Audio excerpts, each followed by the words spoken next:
outside is frightful, but the fire is so delightful. And since we've no place to go, let it snow, let it snow, let it snow. It doesn't show signs of stopping, and I brought some corn for popping. The lights are turned way down low. Let it snow, let it snow, let it snow. When we finally kiss goodnight, how I hate going out in the storm. But if you really hold me tight, all the way home I'll be warm. Oh, the fire is slowly dying, and my dear, we're still goodbying. But as long as you love me so, let it snow, let it snow, let it snow. Oh, it doesn't show signs of stopping, and I brought some corn for popping. And the lights are turned way down low. Let it snow, let it snow, let it snow. Oh, let it snow.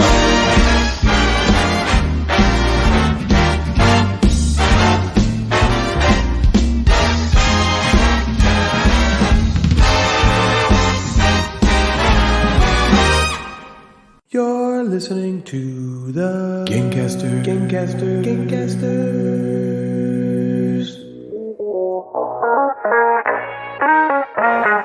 Natalie, Jeff, and Ryan are the Gamecasters, and they do a board game show, inboxes, and nooks and games, and top 5 lists, and sometimes there's fart jokes. Welcome back to a very special Christmas episode of the Gamecasters podcast. Throughout the episode, you will have Christmas songs sung by me and Ben from the Date Night Dice podcast stuffed down your throats like all that crap in your stocking you never wanted but was forced to pretend you liked anyway.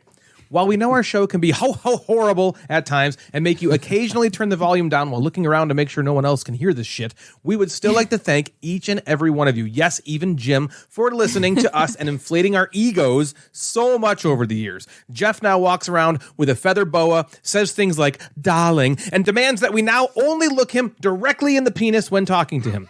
Natalie had a boob job. And by that, I mean she had 15 additional boobs surgically fixed to her body. And as for me, well, I don't drink store-bought milk any longer, as all of my dairy products now come directly from teats 8, 10, and 14. So I'm both living off the land as well as only drinking artisanal wife-made milk.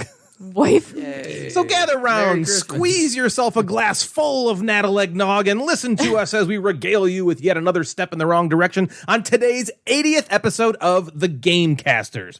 So to start things off, I have a question for you guys. Okay. When did you stop believing in Father Christmas, Saint Nick, Pelschnickel, Santa Claus? How old were you, and what happened to you that made you lose all of your hopes and dreams? Well, listen, if we haven't crossed the border of a family-friendly show, we have now just crossed it. Spoiler. You mean like we are now a family-friendly show? Yeah. No, the other side. Oh. If some people were holding on to hope that we were still a family-friendly show. This was the episode. We can point to episode 80. I think it had to be like the late elementary school. Okay. I think like 4th, 5th grade, I think, is maybe when you start to have the doubts. The doubts, for sure. I think I was older. I think I was in college.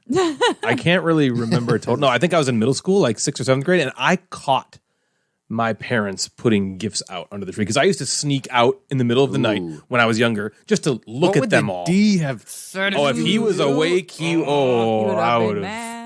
He would have probably made me watch as he stomped on every present I had, and 3 of them were animals that he got me. I think I remember being in elementary school and talking to my friend at recess. Like, it's a specific memory, and me saying, like, Santa's handwriting looks just like my mom's. And she was like, Santa's handwriting looks just like my mom's. And we were like, wait a minute. Wow. Like, our moms must have wrote that. My mom was way smarter than that. Santa had a different handwriting.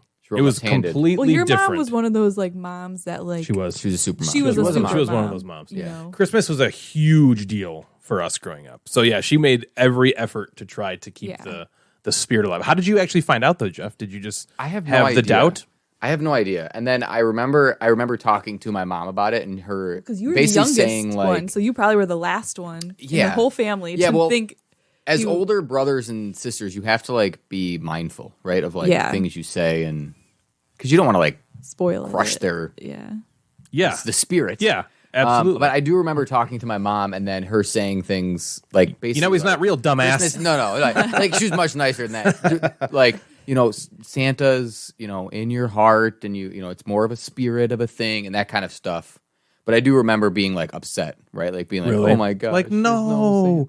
Now, did you feel like you lied to me, or were you just more like, oh damn? No, I was just like, oh, that's what. Yeah. So whose weird lap have I been sitting on at the mall? Yeah, right. Because I always wonder, like, there's two ways like it can happen. Like, one, that like it gets ruined and you're like devastated, or two, that you start having doubts and then you kind of like figure it out on your own and you're just like, okay, I think I feel like every kid had the doubts. So like I remember when I caught my parents putting gifts under the tree, it was like it was almost like a confirmation of my, like, I was like, oh, okay. Yeah, I know now. I'm an idiot. Yeah.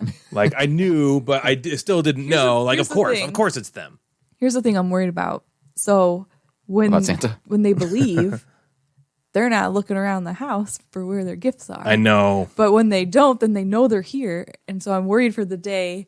This is why you need to instill fear in them and say, if you find these gifts, I will burn them. Going into the basement at all is prohibited. Yeah. You cannot. Like, you just tell them, be like, listen, your gifts are in this room. Don't you dare open the door. If you find one, it will explode. Yeah. Yeah. Yeah. And like put like some alarm system, like Home Alone alarm system. Yeah. In a spot where they're not. And then when they go in, presents, shame, shame. Yeah. But there's like a bunch of boxes over there blocking that door because I know that they're too lazy to like, just in case. Move it. Oh, my like, kids are the most. I have the most oblivious children on the planet. Last year for Christmas, we got them sleds, or no, the kayaks. Kayaks, which are enormous. They were just sitting in the garage. Okay.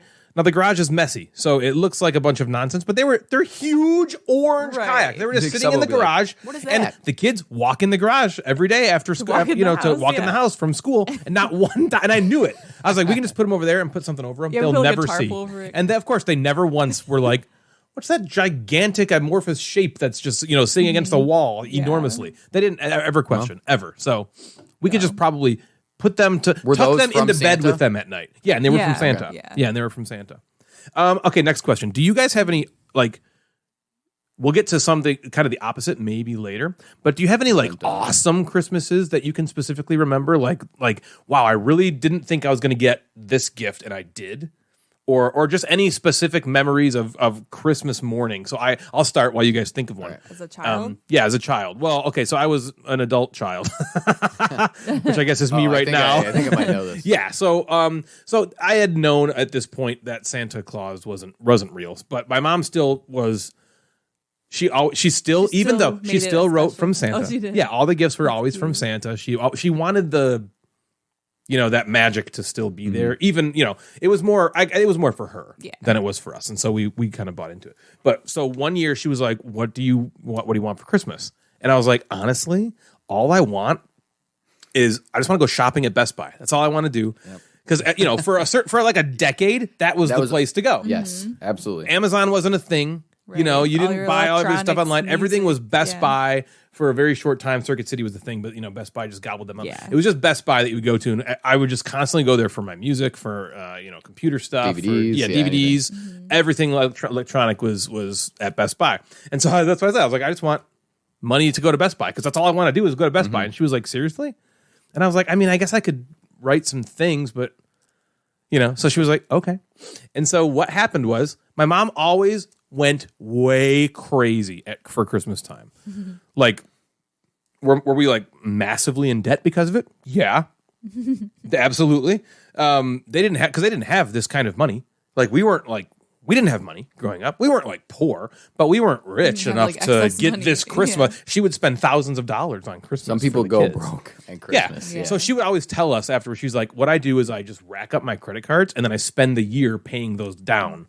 And then the next year for Christmas, I'd do it again. And yeah, she said it to Listen, me if you're like, listening to this, that's not the way to yeah, go. she said it to me like this was a very reasonable strategy, you know? But it meant that made much her to her. happy. It Yeah. made her so Yeah, happy that absolutely. she would do it. And so I did. Yeah, it's fine. But so I started opening my gifts. And so like I said, she would spend thousands of dollars. It was ridiculous. But that's what I assumed every kid's Christmas was like. Yeah. You know, I didn't know that she went, absolutely crazy. And so we would always get to open like 20 to 25 presents. Every Damn. single one I opened that is a year lot. was just a gift card to Best Buy, which I don't know how old I was. I was probably like in my early 20s or late teens, and that was the greatest fuck. So I walk into Best Buy when Best Buy opens, like a couple days after Christmas, with this fat stack, 20 gift cards. huge stack of gift cards, and I'm just walking around the store like I own the place. Yeah, like I can And get anything I want. And all my friends came with me. I don't know if we were friends at that. Everybody was like, I want to see what you do. And so I walk in with an entourage of people and a shit ton of Best Buy gift cards, like I'm Macklemore, in that video, just walking around like I own the fucking place. You're making it rain. Yeah. Gift cards. But so I get there and I'm like, okay, I finally figure out that I want to buy this TV. HD TV was brand new. Like it was just this brand new thing, but they weren't like flat screens yet. It was still like the CRT monitor. So I bought one. The screen itself, like the glass was flat. The at glass top. was behind flat, part but was not it was a glass. huge TV, right? And it was glass, so it was like super fucking heavy. Yeah. But it was like $1,100 at the time for like a 30-inch, Yeah. TV, and that's what I bought. So I go up to the register, and I'm like, I want to buy this TV, and they're like, okay, cool, let's wrap it up. And they're like, okay, it's going to be $1,100, and I just hand the guy this this enormous stack, and all my friends are just right there looking at like, and so the guy at the register is like, what the fuck? He's like, where did you get all these? He thought I stole them. my God. And I He was looks like, my mom. And he's like, where does your mom work? And I don't know why, but I was like, she works at North Point Insurance Company in Southfield, Michigan. I just like said where he worked. And he was just like, because I mean, you can't see my hand, but I'm holding like my hand is like, what? There was at You least said 25 or 25, 26 cards, yeah. right? They were huge.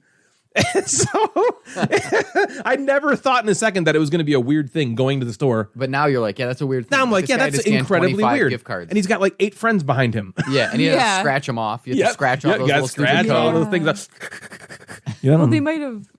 They couldn't scan them back then. Well, you still have to put the little code in. Yeah, there's Scan this, it, you put there, it like there that. was this. Have you ever gotten a gift card? It was ridiculous. Yeah, but at the store, I thought they just like did the barcode. Maybe now they do. Maybe not. This was back in The day. Yeah. yeah, it was a long time ago. But so that was my Christmas gift was a TV, and it was really memorable. I'll say that it was really memorable.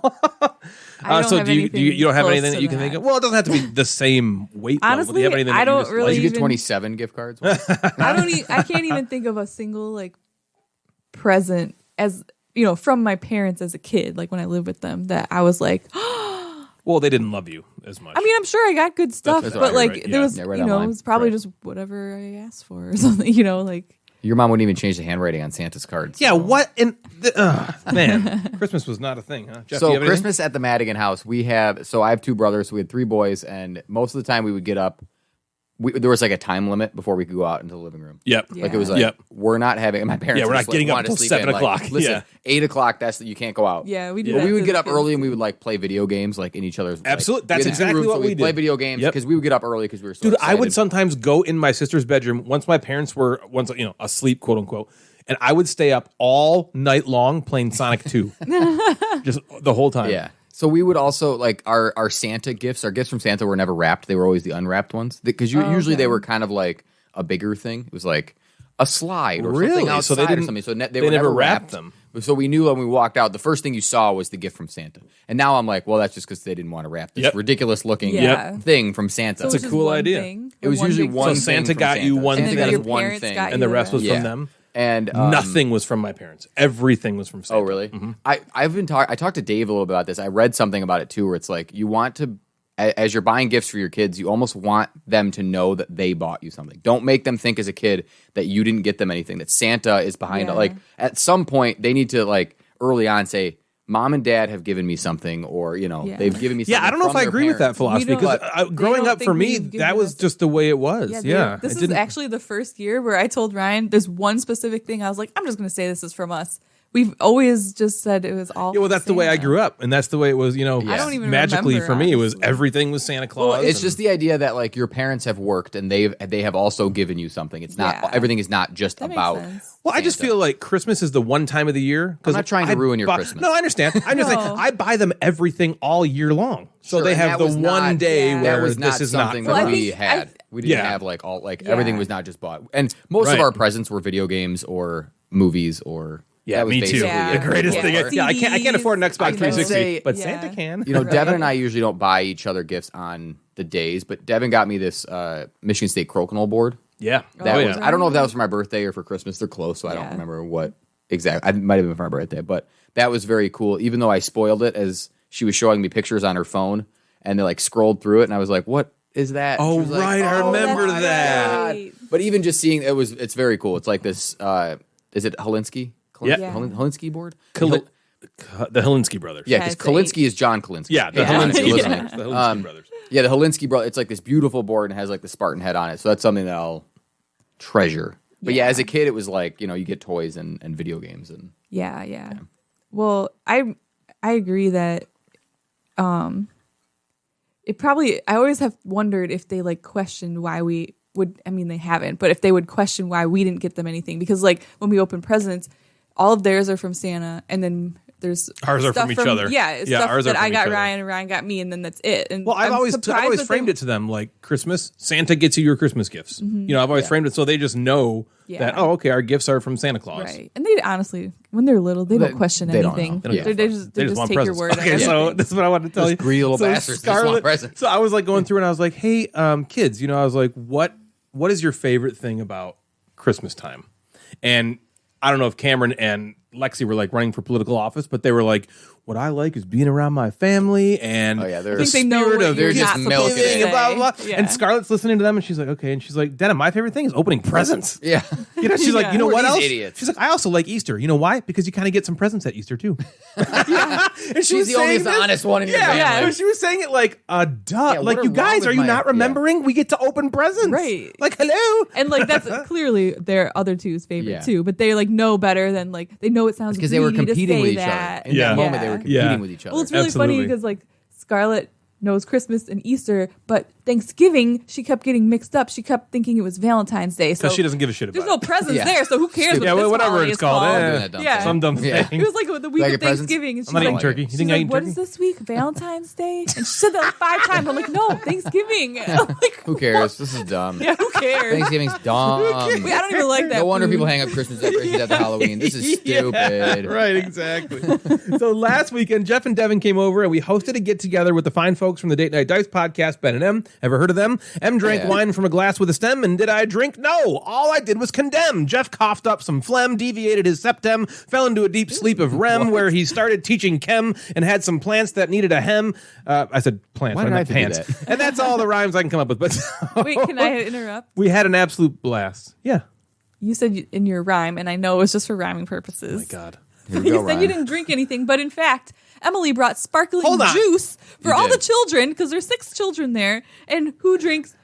Probably is this the literally share- half. the share Bottle. drink? That's a whole Yeah, bottle. He she drank a whole brought 2 bottle. bottles, and Ryan drank a whole bottle to himself. And then later, one of the kids was like, "Can I have some more juice?" And we're like, "Nope, Ryan drank it all. Drank it all. Juice for It's the just kids." juice. This party's got unlimited juice. This is gonna be off the hook. You're making it sound like she was like crying her eyes out because she couldn't have this juice that I stole from her. I just remember she's like, "Can I have some more juice?" And I just look. I'm like, "Oh." I was like, it was like very early in the day. It was so fucking good. I thought it was so Wasn't it just awesome. like grape juice? I don't know. It was amazing. Sparkling. It was Yeah, made sparkling. from the delight of share. Probably felt like But he so the was kids drinking. exchanged some gifts. We played a couple games and honestly laughed harder and longer and throbbinglier and bulbous hair Bulbous and hair, yeah, moaned sure. with delight at each other's presence. It was. Yeah. I was like screaming, laughing at times. We had was had really such a blast.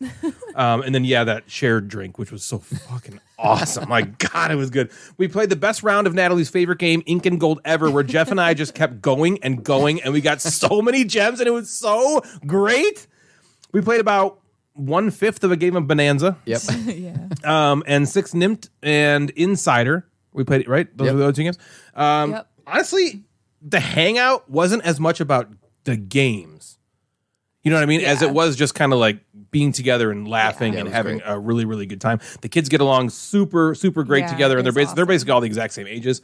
And so they just kind of like do their own thing and leave the juice to me. And we just had a fantastic time hanging out with them, I thought. Right? Yes, I had a blast. I agree. It was a lot of fun. Really fun. And of course, I don't know, I'm sure everybody remembers the last time that Date Night Dice came here. Ben and M came here in the summer. Just M. Yeah, that's right. Ben couldn't come, so just M came, and then it was during that. Just couldn't do it. It was during that big, He tried really hard. big storm in the summer where we lost power, and Emily was driving home Stayed in home, it. tried And hard. Couldn't dust. shut up. That was from the last episode. Dusting, remember? Roberto? Remember dusting? Oh yeah. Wasn't that Roberto's Oh, yeah. question? Yeah. I think it was I think Roberto's so. question. Yeah, how often do you dust? Ben He stayed home dusted to one dust. too many times. But yeah, I couldn't Stay dust home to anymore. try to dust some more. I'll go. You stay home. You work on your dusting. I just dusted up. Sorry, continue. No, it's okay. Oh, sorry. I'm Took the sorry. wind out of my sails. Yeah, I know. I'm sorry. That happens. Well, thankfully we didn't lose power. Yes. It was Well, we terrible did. weather. Oh my god, dude! We Yeah, did lose before weather. you guys all came over, the weather was The bad wind was again. We did insane. lose power, and I was like, "Oh my god, we're not going to have." And I was making a pork shoulder, like for pulled pork, and I'm like, "It's got like 7 hours still to go, and the Well, power's out. everybody- Like, what are we yeah. going to do?" Well, it like went out for like 30 seconds, and we were like, All "Fuck." that went through your head, though. Yeah, right. Yeah. In like, Well, a then we quick were flash. paranoid because in the past, since that July storm, the power just has been so touchy. It would go Yes. out constantly. Right. You walk outside, Natalie farts, power's gone. Oh my god. Seriously. Yep. That's strong. I mean, that's But a really it seems strong like every wind. time that they either come here or we go there, this was Natalie's point of her story. Was it Yes. just there's like crappy weather? Because Yeah. even when we went out there, was it like a torrential Oh downpour yeah, it was like raining? pouring rain. And the she whole came here, it drive. was just like or there tornado was like weather. that accident. The Yeah, there was a universe big does not accident. want us to get together. But No. we are hanging out. We're doing it We were anyway. doing it In your anyway. face, universe. Despite Suck the it, universe. Suck it, Yeah, universe. take it in the. Okay. Have you guys been up to anything else that you want to discuss? Dexter comes out tonight. Woohoo! I know. Oh my god, the last episode of Dexter was It's been very, so very good. Dexter's so having great. access to Showtime, and you liked the original Dexter, like the first 6 seasons. Mm-hmm. This has that feel. If you back. don't have access Dexter to is back. Showtime, get it. I think Find it's it. so Find it on some good. shady Get it, website. get it. Get a virus. Who cares? It Just has, find yeah, Yeah, it's COVID. it. Yeah. No, don't get Oh, a computer virus. computer Oh, virus. yeah. Get a virus and just get a virus. Stay home for 2 weeks off work and watch Yeah. Dexter. Yeah. Natalie told me to watch a show, and I started watching it. Which one? Natalie told me to watch Clickbait. Oh, do you like it? We're like 5 or 6 in. It's fun. It's good. yeah. The acting is so bad. Yeah.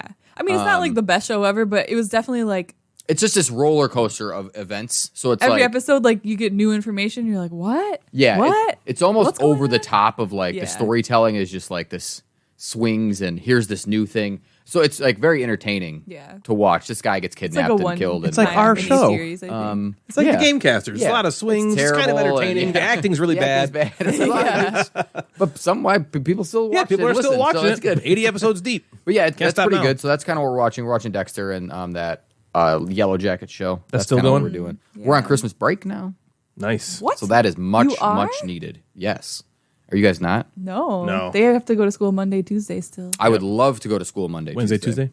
I would love to go to school Monday, Tuesday because that means I wouldn't go back until like the 5th or 6th. But now we have to go back. They to go back Monday on the the 3rd. Ooh, that sucks. Yeah, they don't So even got have a full 2 the weeks. shaft. Yeah, they did. sucks Usually to the only suck, person that likes that Oakland is County. Natalie. But yeah, I know. Yeah. Stupid Oakland County.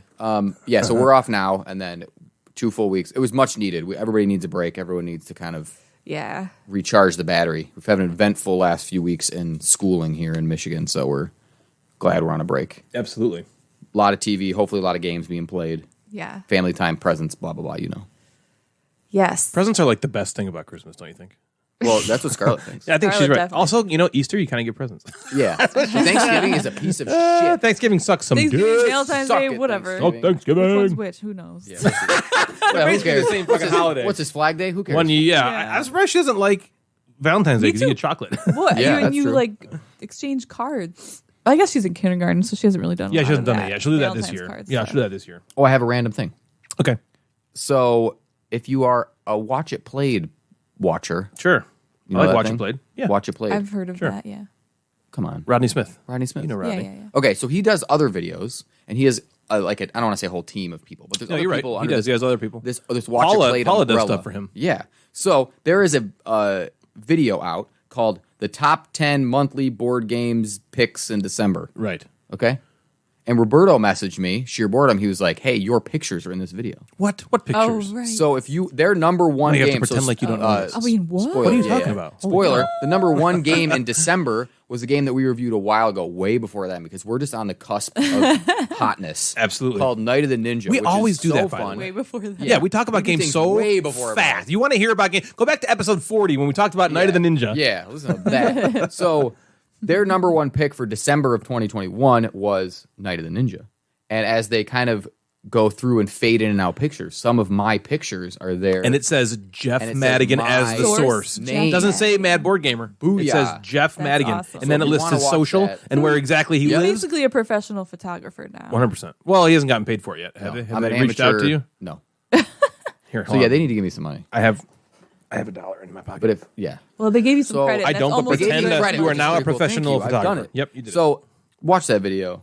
Yeah. Go me. Yeah. Go me. Go you. Go you, me. Jeff. Yeah, if you couldn't win the Bad Board Game Covers thing, then at my least God. you get The Spanish you get Inquisition this. won, and I'm not happy about it. But I'll save my grapes for later. Is it over? It's over now. So guy that Nelson beat lost me too? won. Well, that's at least good. Oh, okay. Or did Spanish you want Inquisition. him to lose? He lives in Spain, and Phil and I just keep texting that the Spanish Inquisition got us, and we just lost. Son of a bitch. I know. No one ever expects it. I know. That's You know just what? that, right? I just Yeah, boom. realized this is our last I'm a dude and you're a girl and we can have episode of the year Yeah. yeah. because I think the next one will be on the 2nd. And we could have done cool stats, but that's not going to happen. So I wonder why. Do it at the beginning. What I do want to do. Did I say that right? What I do want to do. Yeah, that Yeah, works. you said it right. I could just get rid of the first part. What I want to do Yep. in the next episode, maybe the next episode, since it will be the first episode of 2022, is do a 2021 like best of kind of thing. Yeah. I definitely want to know, and maybe we do. Maybe we try to compile some sort of statistical, Staticals. Yeah. some sorts of. I'm not sure can do what that. yet. Maybe we could do like which. How many episodes were each host on last year? Yeah, that's we good. might tie. It's but like you never know. if only we had time to listen back to all the episodes of last year.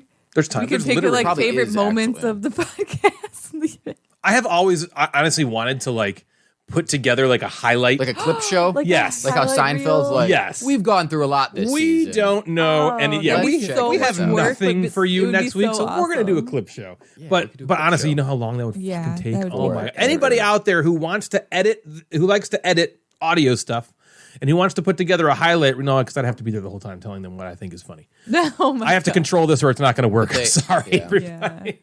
But yeah, I do want to do that at some point. Maybe, maybe That'd be I don't cool. know if I ever have no time on my hands. Screw this- all this nonsense. this month. Have we been playing any board games, Jeff? Yeah. Am I starting? Sure. Okay. Let me first We didn't talk about that, tell did we? you that Board Game Club has been running on every Friday. Okay. I have probably. So again, we start this during school now, and it rolls over in after school. But during school, there's like 25 kids that show up to the library, and then after school, there's like 10 to 12. They have not stopped playing Night of the Ninja in 2 months. I promise you that they have probably played this 75 times in the No. last 2 months. Wow. Do you have them It is log their just plays? Not. Do you log I their should plays? just like sit there because I don't really play with Yeah, them. I just you like should. do stuff. 1, I'm like, 2, it's just 3. Yeah. They just sit there and then they play around and they're like, we're playing again. Racket, and they just keep playing and playing and. Is it playing. the same group? Yes. It's like How many when people we are would it? play. So anywhere from they play with as low as like 5 all the way up to 11 or 12, like the top. Wow.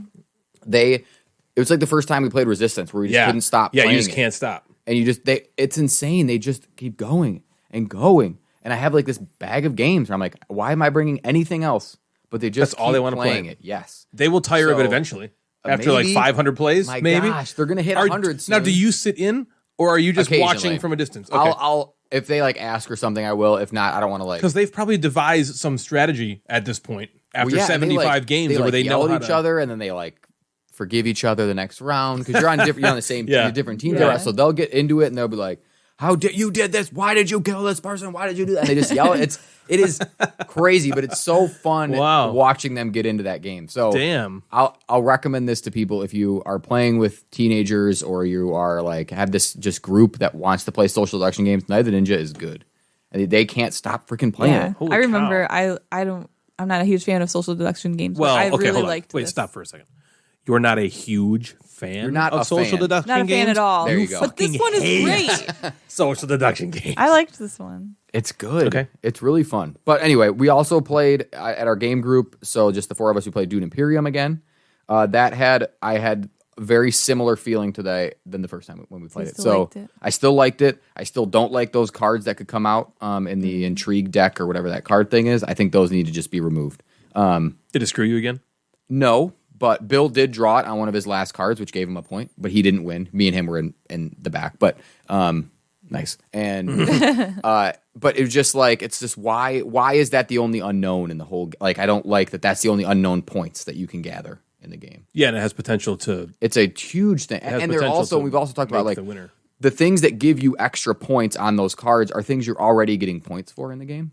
So it's like you're the only one that gets a double dip in the whole game. But anyway, I still like it. I know that it's still just a great game, and I know it gets compared with Arnak. So if you love Arnak, those two are great games. I picked Dinogenics a couple picks ago for some dinosaur theme. That was still really fun. I liked it more with 4 than I did with. Oh, so you even liked it better this play? Yes, I because liked you it were better with really 4. into that game the first time you played it. I liked it better with 4 than I did with 2. I forget. Have you played Dinosaur Island? I have not. Okay, I need you to wondering, somehow yeah. because I really want you to compare the So two. I heard that, don't the board game snobs like Dinogenics better? I think a lot of people like Dinogenics Yeah. better Yeah, that have played both. The Secret Cabal definitely does, or that Because other we've played podcast. Dinosaur Island. We were not fans of it. Yeah. I'd be interested to play Dinogenics to see if I like it better. Both Joe and Dave had played Dinosaur Island during 2 weeks before that together. Oh. And then they played Dinogenics. I think they both like Dinogenics better. Oh, okay. Joe is getting rid of Dinosaur Island because I don't know if he's getting Dinosaur World or wants that one. Yeah. I'm sure he wants that one. Yeah, Ben and Yeah. Em have been touting that a lot. But yeah. Oh, So right. Dinogenics is really good. I know it's easier to find Dinosaur Island. This is a smaller publisher. It's Ninth Haven. Yep. So Bigger box. if you can get your hands on it, it's great. That's awesome. Anyway, Devin and I played a heavy game.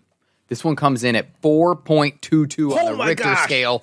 And it goes to 4.23. Yeah. On the Richter scale. Yeah, on the BGG weight scale, 4.22. I That's don't heavy. know. That's heavy. I don't know. Again, I don't have any comparisons, but I know the On Mars is maybe like the 4.6. Yeah, Yeah. that's heavy. The heavier T games are in that early 4, the 4.1s, 3.9s, things like that. But anyway, so this is a big one, and this is by a company called Mind Clash Games. Ever heard of them? Mind Clash makes heavy thematic games. Okay, thematic is an understatement. They Yeah. make maybe the most Immersive, unusually immersive and odd. Like every one of their games is themed so unusually, immersively. Like it's very when you see like Trickerion, for example, or Anachrony, the time travel one, or Cerebria, the one about like the dreams, like Inside Out. Yep. How those are so unique. People don't do these themes very often. And then you feel it in the game, and they do such a good job of bringing that to life while playing in the art. So they don't come out with Mind Clash doesn't come out with like 5 games a year, right? And it shows because they spend so much time on these games, and it's a very target audience for a lot of these games because this isn't a game where it's just going to be brought out at game night and grandma's coming over. That's not those games. These are heavy gamer games. So Devin and I played Trickerion or Trickerion. Legends No, it's totally of Trickerion. Illusion. Trickerion. Yeah. Yeah, totally Trickerion. So Trickerion has a theme. It's illusions. You are rival magicians. Trick is what a whore does for money. To continue from last week, I have some things about magicians. I like that you've been Ooh. doing that. Magic Man's? This is now episode 2. I have a one fact about being a magician. Okay. Okay. I like it. In Queensland, Australia, it is illegal to own a pet rabbit unless you can prove you're a magician. Are you kidding me? I don't know how you prove it, but you have to prove it. You got to pull it out of the hat. Well, you got to have your magician's license. have I that. thought you were supposed to bring your rabbit with you today. I did. And then pull You it can out. own that rabbit. All right, you ready for some jokes? Some magic jokes. Oh, man, I thought those were the jokes. All right. What do you That was a call fact. a magical bra? A Wonder bra. bra. The abracadabra. Abracadabra. You like that one? Yeah, that's pretty good. What do you call an owl that does magic? Something with who? Yeah, who's in something there? with who? Who's in there? can do Okay. this. Okay, we can do it. Yeah, you can do this. A magical owl. Yeah. You don't call him that. You have to call him something Oh, I else. know. Yeah. Harry Potter. Hedwig. You're like, Harry Potter. Is that the owl's name? My name's Hedwig, Harry yeah. Potter. Harry Potter. My balls are Well, he's Harry the most Potter. famous magician. Derby. No, that's not, Yeah, that's not Derby, a of thing. course. Who's what? That's the guy from That's not a Arrested thing, right? Development. That's the jeans guy. Derby? No, David Cross. You're thinking of David said Blaine. David Yes. And No, Merlin. I said David. Merlin is the most Merlin. famous magician. No. what about real people? No. What's his name? Magic Men. Copperfield. Magic David Mike. Copperfield. Magic Mike. David Copperfield. Is it Magic Mike? It's David Copperfield. No. You call a magical owl Houdini. Houdini. duh. Shit. We suck. My gosh. All right, here's two more stupid ones. All right. I like when we try Have you to heard get the it. one about the Mexican magician? No, that's racist. He was doing a magic show. He said uno, dos, and then he disappeared without a trace. That's I a like dad that joke, one. too. That was a Ayo. dad joke. I like it. And then the last one, a magician was driving down a street. Then he turned into a driveway. Get it? Yep. Yeah, he like turned his car into one, but then he Yes. also magically morphed into one. Nailed it. Beautiful. That's it. Trickerion. Houdini. It We was should have fine. known that. No. I should have I known know. I knew I know. there was a big one. We were. that. I mean, it's obvious Natalie wouldn't get it, but I should have Yeah, got Harry Potter was the next. I said David Cross. Harry Potter. Harry Potter. I thought it was Harry You know Potter. who David Cross is, right? Yes, I know who David Cross is. Why do you keep saying David Cross? Why did Well, because David he's Cross in come one out of your of your mouth? favorite shows. That's why he knows. Wait, what does that have I to do thought with David anything? Blaine, but I got the wrong name. Oh, Yeah, David Blaine, David Cross, Never thing. Jeff Nudes. got it. same one. He Well, gets it. Hey, I can't make fun of you. I said Derby. What is Derby? Nothing. don't know. Just The that's famous, what- the famous magician Derby. It's like Garcon. Welcome. Hoorah, ta-da, abracadabra, I'm Derby. Welcome to Derby's great, wonderful magician show. Oh my gosh. Oh yeah, so this is the one with the came big out of circle my on The the greatest, yes, illusionist of all time, Derby. He has one name like Madonna. The Derby. He's Derby. I get to see in Vegas these shows, this billboard, Derby. He's so good at magic, you Derby's never here, even Derby. heard of him. Wait, is Derby here this weekend? We gotta Derby's find tickets Magical to Derby. Kingdom. I think you mean Dobby. No, Kirby. Derby. Yes, Dobby. That was his name. Dobby. Oh, that he's in Harry Potter. He's too, in Harry right? Potter. Okay. Yeah, he's in Harry Potter. Harry Potter. Houdini. Okay, this game is called Trickerion. Houdini's so much better. Rival magicians. This is a worker placement, action selection, action queuing sort of game. Yep. You're trying to be the most famous. Okay. It's set in this like Victorian steampunk era, which is kind of cool. That's brought in a lot of different ways in the art lot and of beige. just style. No, but the ornate like design. different. Yeah. Even just the box alone is one Yes, of it's the coolest like looking this- boxes ever. Yeah, it's with the beiges, but also yes, the box is cool. It's amazing. You're losing 2-1. It's all called deep. Yeah, sorry. Yes. There is beiges, but it's also like comes with like the lush red, like velvety type of things, like the curtains. I don't know, Yeah. whatever. When you add the Derby It does- expansion, You add it the goes derbs. from like It Yeah. does seem to have like that Victorian color scheme. Yeah, and steampunky. So if you like steampunk, Yeah, I don't really love it is like a steampunky. cross between those but two. a Oddly, David Cross. A David Cross. I don't love know who that steampunky, is? but this is like fine. That doesn't like hold it People, back. some people love that. love though. it, Yeah. like steampunk rally. I think and some of those- steampunk is okay. Yeah, it's okay to Fine me. with it. It was I fun don't in that escape room we did. Yes, Yeah. I don't There's a lot steer of toward it or steampunk, waste it, but waste it. costumey stuff sold at Gen Con. And that I see Yes. all the time. Well, it's a very popular thing in nerd culture. I feel like Yeah. people love steampunk. So it's cool. Anyway, there's a big Fucking board. nerds. Yeah, you should be cool enough to make a board game podcast. Or listen to one. God, you idiots. Who's our target audience? This is the monologue of Derby's Magic Act. Shitting all over his people. So there is this, in Trickerion, there's this big board, okay? As most games. It's broken into 4 areas, okay? And the 5th area is your own personal player board, which started to warp and it pissed me off. Yeah. I'll get to that in a minute. So do you have the first Started edition? a war. I have There's a the- new one that just came out. I have the first one. I have like I have the first one. I don't have the deluxe. Right. I don't have Okay. any of the deluxe stuff. I just have the original normal. Yep, that was the one I played. Like cardboard sucker stuff. I have the regular things. So yeah, big board broken into 4 areas. The round begins with less like, generic upkeep, right? And then players secretly assign these cards to their workers on their player board. And the cards basically correlate with the 4 different areas of the board. So you're pre-programming them to where they are going to go. Right. And what like the action space Where that you're they're going to gonna take go to. actions Yep. there. Yep. So each worker in worker space gives the players a certain amount of action points to do various things. So You have a token that is your magician. He starts with, or she starts with 3 action points. Okay? And then if you send him to the marketplace, you then might get 2 more action points. To like learn a trick. To learn a trick. So these 4 areas, one is for like hiring new workers and getting new tricks. Okay? And again, you're using these action points. So you might be able to take multiple actions at each space, depending on how many action points you use. One of the sections is for like getting materials to perform your tricks. So you might need a rabbit. You might need a bird because they fly out of hats. Or you might need metal. From whence you came. You might need metal or locks or stuff like that. So this market is there, right? People need to watch Arrested Development. Yes. Just for Job. Killing poor magic animals and then throwing them into the water. Remember he buys the dove. I'm not going to interrupt you, but remember he buys the dove. I think it's a dove. Yeah. And he's like, I got this dove. And he puts it in his like coat pocket and he goes to walk out the door and he smacks into the wall accidentally and he turns around and he's just like, what's your return policy? They're like, do you need a bag or anything? He's like, I'm a magician. And he puts it in his jacket, runs into the wall. Boom. But where did the lighter fluid come from? So great.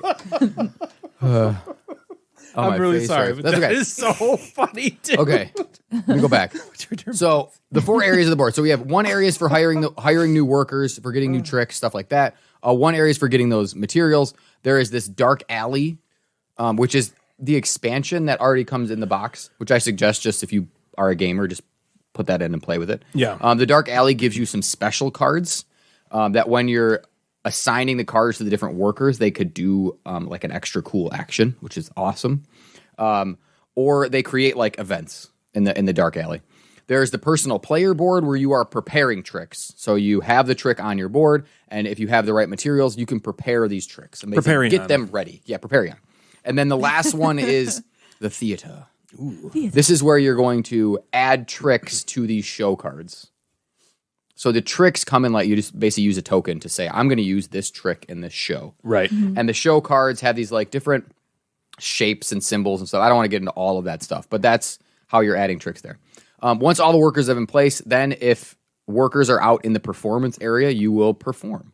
So each magician that you put in the theater can choose a card to perform, and they perform all the tricks on it. So even if I perform one of those cards and both Natalie and Ryan have tricks on it, we all get rewarded for the tricks that are done during that show. The person that like is the star of the show, so that like if I performed it, I would get like a little bit of bonus. But everybody gets stuff. So you have a kind of incentive to get as many as you can on all the cards. Every time he says trick from now on, let's drink. Ooh, yeah. Oh, okay. All right. Go ahead. Trick.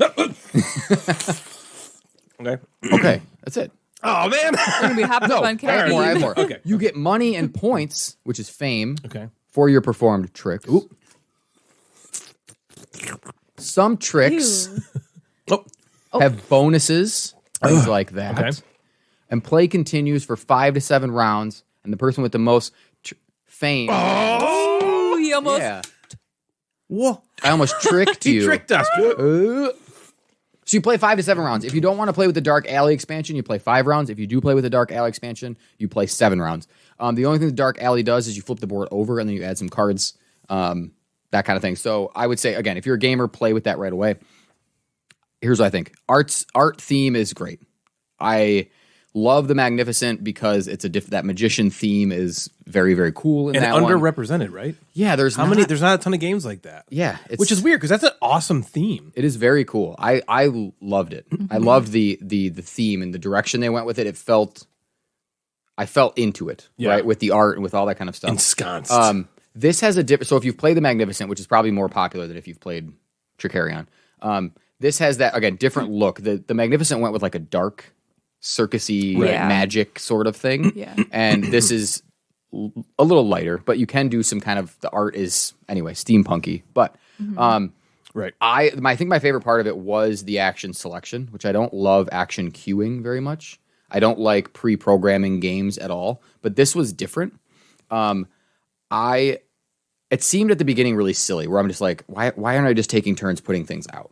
Like, why do I have to indicate that these are going to go here? Why can't I just play the game and let Devin put a worker out and then I'll put a worker out? And back Yeah, it and seemed forth? like extra steppy. Like, why? Right?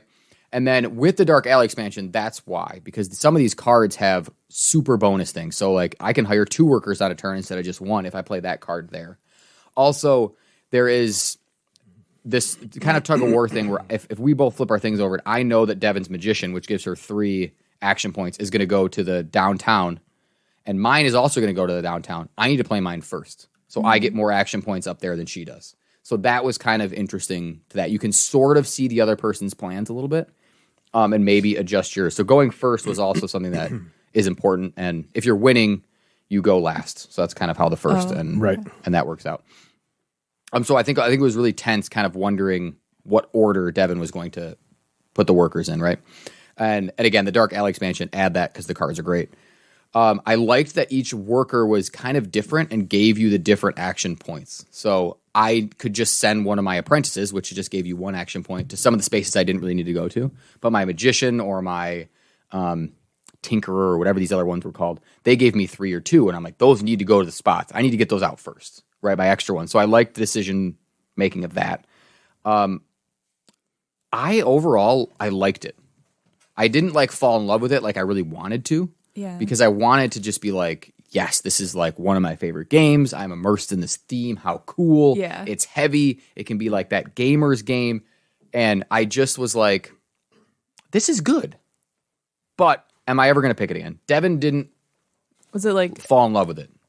Was it too heavy and not like as so good to like be okay to play something that heavy? Like I don't think okay, so there's a couple things that to try to answer that question. I think that there's a couple rules that I felt like were really unintuitive and strange.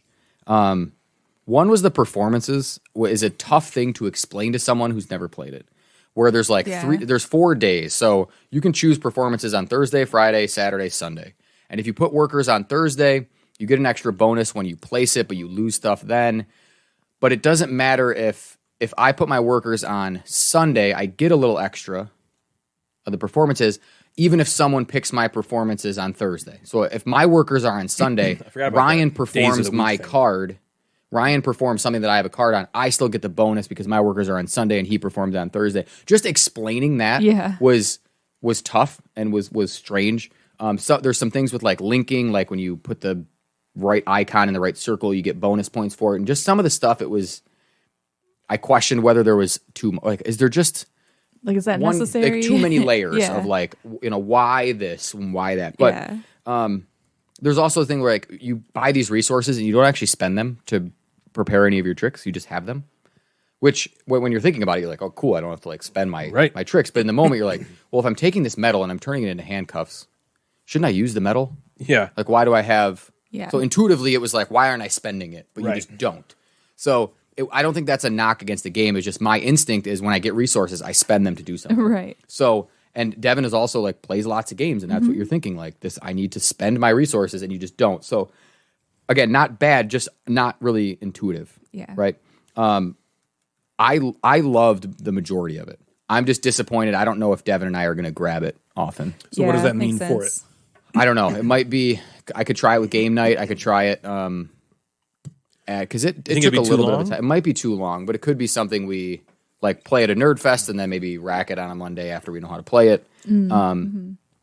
Yeah, I don't know. I really want to play it again. I want to try because Devin and I also played it over 2 nights where we kind of split it up. Yeah, I felt like I was just kind of getting into it. That can hurt it. So I'm definitely going to play it again before it goes anywhere.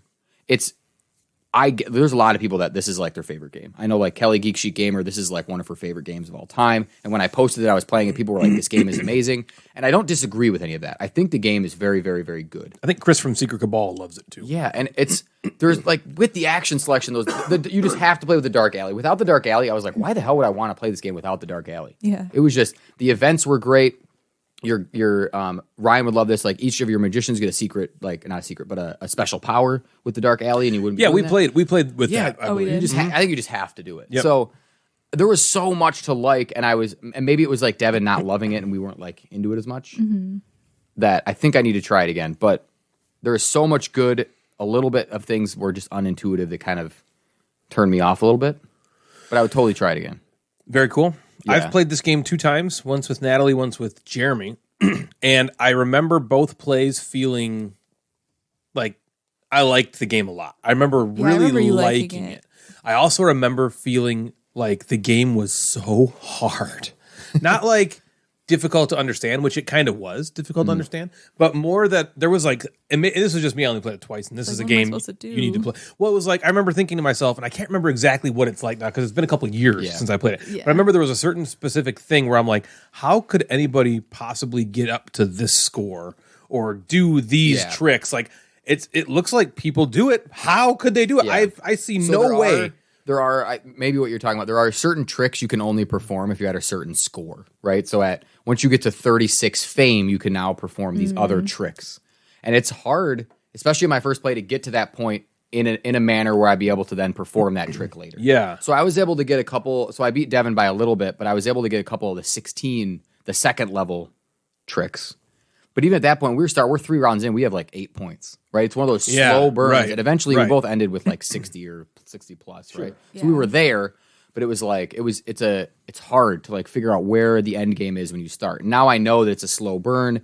Maybe trying to get some little points earlier so I can get to those second levels quicker. Maybe that's a huge thing because Devin just stayed with level 1. She just kept racking her level 1 tricks over and over and over again. She was like, I'm going to try to basically beat the clock, right, before Jeff can try to get one of the other ones. Which I thought was a great like contrast, a great strategy. But I think you need to get those bigger ones. And you're right, it just feels like, man, I need to use these workers to go like how get am I this gonna market. do that? And the market like shifts. You have to like set the market up for the next round, which I thought was so cool, where it's like, I need to have this pigeon for the next round. It's probably a dove. I need to have this robin's egg for the next round or whatever. And you have to like set where it is to go in the market the following round. So you have to think a round or two in advance because someone might like move that and be like, no, we're gonna have something else there. So I liked that. But yeah, I totally see what you're saying. It's hard to know where it ends when you don't know the path. Yeah. I don't know. Yep, I agree. I liked it though. Yeah, very cool. I liked it too. I'm gonna hold on to it because I just like having the Mind Clash games because it just looks so freaking cool. They do look awesome. But they're big, heavy games. I mean, wanna try it Trickerion is again super with- heavy. I don't think just to see. I would have to make Devin play it. I would have to be like, listen, let's just try it again, and we'd almost have to do it like over like these next couple weeks because we know the rules. I wouldn't have to go through anything. We'd have to do it like quick, or I'll maybe try it with Joe, or maybe you guys. We can try it sometime. But Yeah.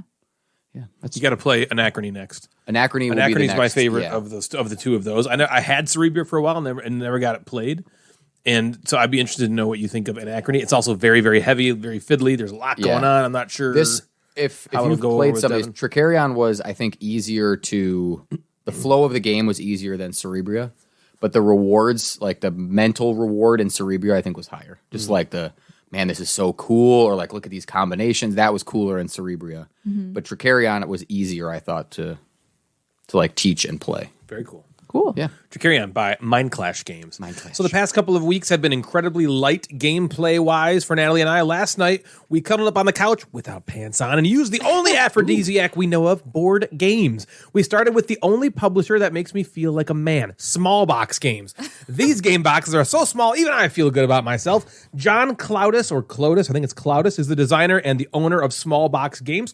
And you may, but definitely don't remember me talking about a game called The North way back in episode. Well, this is a sequel of sorts. It's a 2-player only card game set in the same universe as The North, and it's called The West. Oh. Yeah, and Naked Natalie and I sat down to give it the old college try, and then we played The I West. wondered why I didn't see a lot of these on your story. You were naked. We were naked. Wow. In The West, each player starts with 40 points, and the goal of the game is to score the most points. But during the game, you can't score points. That only happens at the end of the game. Yeah. During the game, you're constantly losing points from your opponent. So you can lose points during the game. You cannot gain them. You either take what's called a facility action, which means you take cards from the central display to add to your hand, activating an ability on those cards, which usually makes your opponent lose points. Or you spend the cards that are already in your hand to buy these other cards called Locust cards, which have these cool abilities and also score you points at the end of the game. The thing is, if you're taking the Locust cards, you're not usually causing your opponent to lose points, but you get cool abilities, and then those cards are worth points at the end of the game. The game ends when either player reaches 0. So if I cause Natalie to go to 0, the game will end, or vice versa.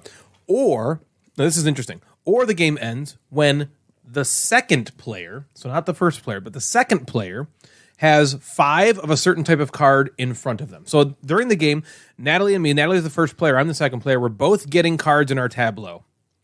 If I have 5 cards in my tableau of this one type, the game ends. If she does, it doesn't end. Only player 2 activates the end game that way. And we'll kind of go over in a minute why I think he may have designed that way. Players get points then for cards in front of them in that little tableau. They lose points for cards they have in their hand, and after that, the most points wins. So you do actually gain points at the end of the game. Things I liked. I really, really liked how this game feels kind of nothing like any other card game we've played, except maybe the North. Which I guess makes sense. In the North, you're attacking each other. So in the North, it's more of like me against you, I kill you, I win. You kill me, you win. King of the North. In this game, you're just trying to score the most points, but you're also kind of attacking each other. They call it points, but really you could think of it like health or whatever. Yeah. Although at the end of the game, you're getting a bunch of health back. But it's the same kind of feel. You're like, I do things that reduce your points. Yeah. I'm not doing things that increase my own until the very end. Damaging you or something. Yeah, right. It's kind of a similar thing. But if someone gets to 0 during the game, it's not over. It is over. If somebody gets to 0 during the game, yeah, but that person doesn't necessarily lose. Right, that person doesn't necessarily lose, because then the get, end game triggers start. So you can't ever get points during the game. You can only get points at the end of the game. And you can never go below 0 That's points. Neat. So yeah, it's very interesting. I love the way that so this game and the North, and I'm guessing other small box publishing games, they use cards. They have to do it this way because the whole shtick of the game is small box games. So there's really, really small games box with some cards. The cards need to do multiple things so they can keep the small footprint. And it can feel like a game. So in the North and the West, both of these use cards differently. The back side of one card is a completely different thing than the front side and works in a completely different way. But it's really cool how they manage that. So the back side of all the cards is the same artwork, and it's called a doppelgate. Doppelganger. A doppelganger. No, so it's called doppelgate. Okay, that's what the backside of all the cards are. The front side of the cards, of these facility cards, are these different cards that you play, and you're playing from your hand. You're attacking your opponent. There's maybe 4 or 5 or 6 different ones. Yeah, there's a bunch of different ones. They have different abilities that they do, but then there's something you can do at the end of your turn where you can get a doppelgate, which is just the backside of a facility card, and you just put that in front of you, and that now is equal to all the doppelgates you have in front of you are the number of cards you draw at the end of your turn. Mm-hmm. So you're trying to get these doppelgates in front of you to draw more facilities cards, and those doppelgates will score you points at the end, and it's really, really interesting. So things I didn't like. The rules. The rules. Time out. The actual physical rules of the game, or the book, the rule book. Both. I'll tell you. Both. Okay, this game is called The West. The rules are called The Worst. Oh my gosh. Yeah. Snap. They're on paper. It's one it's folded up piece of paper. Folded paper, and then they're also on some cards. But those two things don't have the same information on them. Right. The paper has all this rules, and then it's to figure out how to score, go to the card. It's why didn't you just fucking put it on the paper? But there was also some stuff in the paper that doesn't exist on the card. Or there's some stuff in the paper, it didn't even Probably. It wasn't even the same as what the card said or something. I don't know. It was just confusing. This is a very, very simple game made incredibly frustratingly difficult by these rules that are nothing. Honestly, Natalie looked at the rules, the little paper of rules, and she's like, "Oh, this is going to take you 5 minutes to learn." And I'm like, "Yeah, sweet." I'm reading it, and I'm like, "I don't understand." There was a few sections where we had to read it. I had to show her. I'm like, "What does this mean?" Well, because sometimes it references the second player does this, and at the end of the game, the second player, and I'm like, "Do you think it means if I'm the second person to have completed this, or does it mean player 2?" Right, that's what we were like. And so we're I don't really know. So then I go back to the very beginning. I'm like, oh, it does specifically say you're the first player and I'm the second player. And then it references second player. Again, I'm like, so I'm assuming that means player 2. Right. But it doesn't actually say it. And so it's kind of a little ambiguous. Then there's other things that you activate these cards that are next to the deck and any in front of you. And I'm like, okay, it sounds like we get to activate these cards every turn? But it didn't really say that. I mean, was what it was, but didn't at first, especially because that's odd for a game. you're kind of like, is that right? Yeah, like I get to activate cards that I don't take. There's no examples because it's a small box game. Yeah. There's these decks of cards that you get to take and you can use, but it doesn't tell you that you can look through them. It doesn't say that you only get to use the card that's on the very top. Yeah. And so you just are left to assume and go, okay, I guess this is what it means. Yeah. Well, another funny thing about it too is, most games have like a start player token or card or whatever. This one has a second player card. So, I have nothing and Ryan is the second player. Well, that's not true. And he has a second player You card. were technically supposed to be the person that has the rules card. Yeah, That's the first player token. And then we hand it back and forth. I don't know. But yeah, if I'm the second player, I have a card that goes in front of me that says I'm the second player. Yeah. Which I guess is what tells you that I can end the game. It's a mess, a nightmare. It's awful, and it almost made us not play. We were sitting there, I don't even know if we could play this. Yeah, this is a very small publisher, and so there's not like a ton of stuff around this game. I don't even know if there's like an actual rating yet on Board Game Geek for the West. So there's not like a Rodney Smith run-through review of this. You know what I mean? Yeah. I combined him and Rado, apparently. There's not like a review, a video Smith. thing that teaches you how to play it. And so it was very challenging. And I honestly, there's things we got wrong afterward. And this is the smallest little rules paper. You shouldn't get anything wrong. Right. That's honestly the only thing I didn't like about the game, to be honest with you. We were playing it, and at first, it's honestly, there's more depth to it than you think. Yeah. And this is just a little tiny card game. And we're playing, and we're like, okay, I think I understand why the second player gets this advantage of ending the game. Because the way the game works, it's almost like every turn, you can do about 5 damage to each other. And so it's almost like always going to happen. Yeah. Unless you take these locust cards, which give you then points. Right. And so the first player going first is always going to be doing something that either gives them points or hurts the other player Before first. you. Yeah. Okay. So if either person could end the game, it's always going to be the first player because they're going first, and you know what I mean? Yeah. It's like, so basically it's kind of like either the first player runs the second player out of points or the second player ends it before that. right. Is kind of That's basically how the game will probably work. And that sounds like it's on Probably. rails or it's on a script. And I don't think so because there's all these different ways to get points. Like if you get those locust cards in front of you, first of all, they give you benefits. Second of all, they're worth 5 points at the end of the game. But when you're taking those cards in the game, you're not damaging the other player. So you're taking this potential end game points, but you're not hurting the other player in game. So it's 5 points you're going to get, but you're not reducing their score at all. And then on their turn, if they reduce your score instead of getting one of those cards, and it's more than 5 points that you just got, now you're kind of in the negative. Yeah. And so you have to like make up, different Another thing different too ways. is like those locust cards, if they're in the stacks, everybody could use the benefit of it if it's on top. But if it's in your tableau, you can use it every time, but only you can use it. Right. So you always get to use 3 powers every turn that are face up that are not in play, but you still get to use them. And then if you buy some of those to put in front of you, you now get to use 3 that are face up in front of you and the one that's in front of you. So, and potentially more that are in front of you. So you could potentially get, 6, 7, 8 powers that you could use every turn. Yeah. And so that feels really cool. There's a lot of cool stuff you can do. It was interesting. I don't know. What did you think about it, Natalie? Well, Let me tell you. I remember when it ended, you were like, what'd you think? And I was just like, this was weird. Because it was a weird game. And now that I've had some time to think about it, I have some more thoughts other than it was weird. Oh boy. It's good. I definitely think it was unique in the way that, how the turns play out, how you can use those different trigger effects on the cards. Yep. But then those could constantly be changing Right, 'cause you could depending shuffle on them. what Yep. people do on their turns. And, all of that felt very unique and interesting to me. I guess that's partly why I said it was weird at first, because I'm just like, what is this game? Well, here's the thing why I think you might think it's weird. doing? I think John Cloudis, who owns the company, I think this is literally just him. It might be like him and his wife. Yeah. Or something.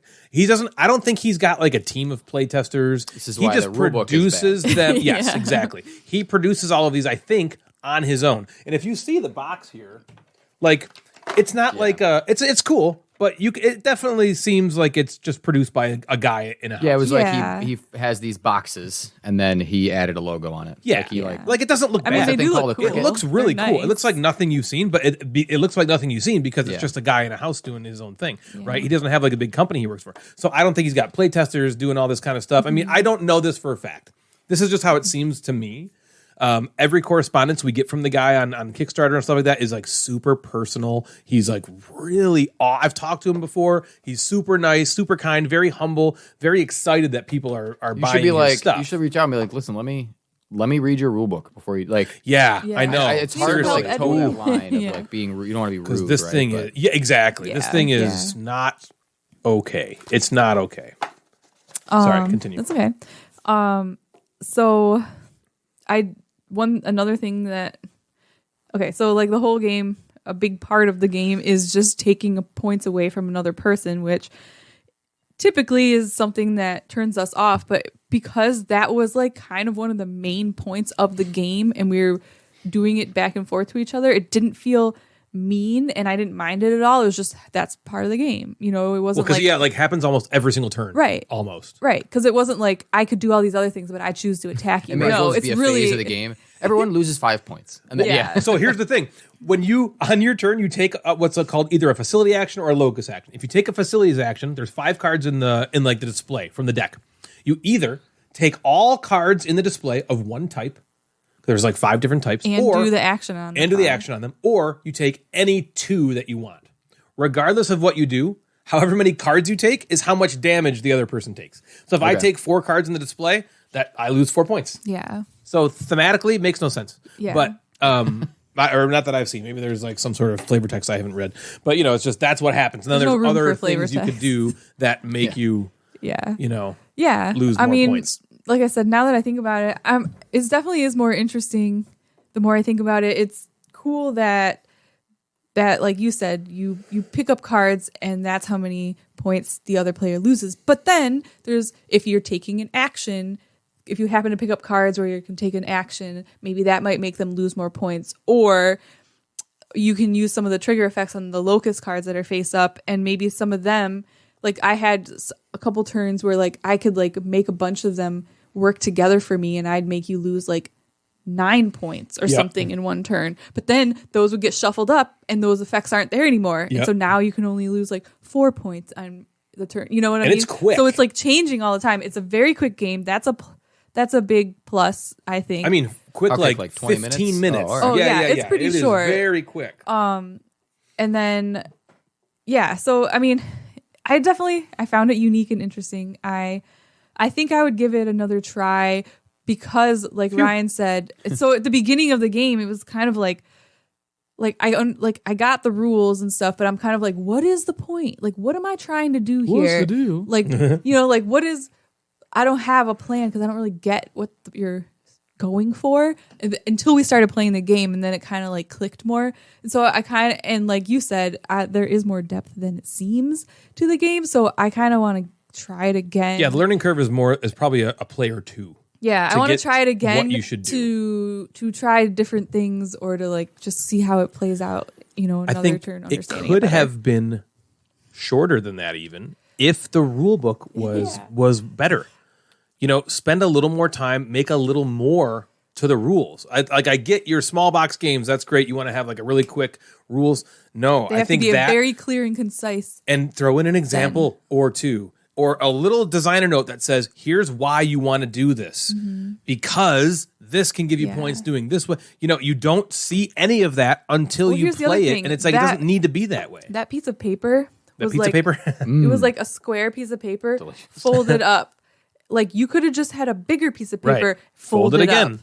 Up. You know what I mean? Like you could make it bigger because it's not like it was like a card. That the rules were on. So that's what the North was. The North, no paper. It's just the rules are on cards. There's like 5 cards that have all the rules. And it was. I remember a similar conundrum with the North being like, I don't know that I really get it. Yeah. You know, so It's not quite enough. It's anyway. Okay, overall, explanation. good game. Yeah. I really liked the game. I'm happy to own it. I'm happy to own both it and the North. I would love to play it again, play it more, because I think there are things that we haven't done. Yeah. That I would I like think to are going to explore more unlock of a it. little bit more once you play it. If you just search this thing, if you go to like the search bar in Board Game Geek and you type in the West, it's yeah, not you gonna have come to up. type the West Ascendant. Yeah, it's Ascendant. Ascendant? I looked up. There's only 11 ratings, 8 comments, which is Yeah. almost nothing. right.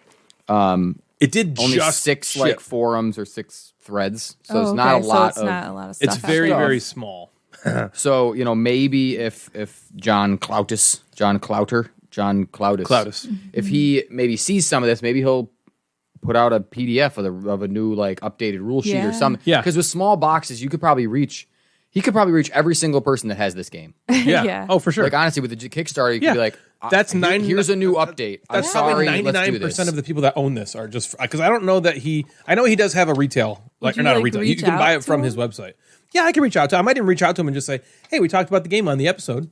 Let me know what you think." Yeah. You know, because I mean, the game is good. I think Yeah. the game is good. I think with a better rule book or rule paper, There would have be none of those could- negative feelings. Yeah, it could that you reach had. more people, and they would. Because honestly, I think if I just gave this to you, like if you were just like, Devin, I want you to learn a game tonight, Yeah. and you handed her this, I think she'd be like, she would be "What?" like, "What the hell Because does with a game this like mean?" that, you want to be able to learn it in 10 minutes and play it in 20. Yes, exactly.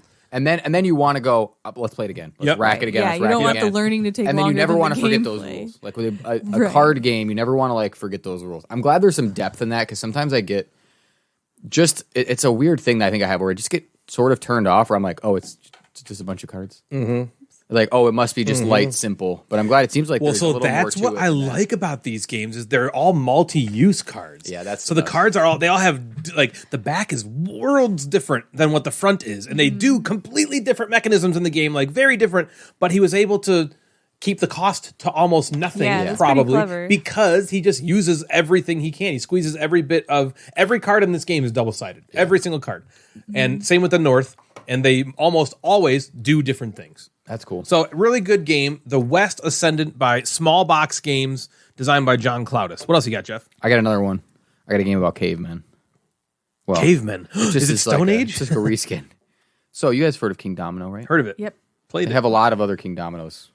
This is a new one. I've heard of King Queen Domino. Domino. A new one in the set. King Domino Duel. And now Origins. Kingdomino, Kingdomino. Queen Domino, Dragomino. Oh, Dragomino is a King Domino variant? Yeah. Oh, I didn't know that. And then Kingdomino Duel, which is the 2-player roll and write. Yep, that one Which I is know. also really good. I actually like that one a lot. And now this one is the brand new one in the series called Origins. Kingdomino might be a colon. Kingdomino Origins. Okay. Which is about cavemen. Okay. So here's a caveman joke. All right, here we go. Natalie, this one's for you. What do you call a caveman fart? Why is this one for me, Jeff? That's not the It's answer. about farts. What do you call a caveman fart? Yeah. A blast from the past. Like that one? Yeah. What do Yeah, you that's call a pretty good. caveman who likes to just walk around slowly? Walk around slowly. Cave stroller. A Neanderthal. Oh. Or okay. Neanderthal is probably. I don't think the TH is pronounced in Neanderthal. So it's I think it's Neanderthal. Neanderthal. Neanderthal? I think. Interesting. We'll ask somebody. What did they serve at the caveman restaurant? This is the last one. Rock. Something with rocks. A club sandwich. Damn Because they it. carry around clubs. Nice.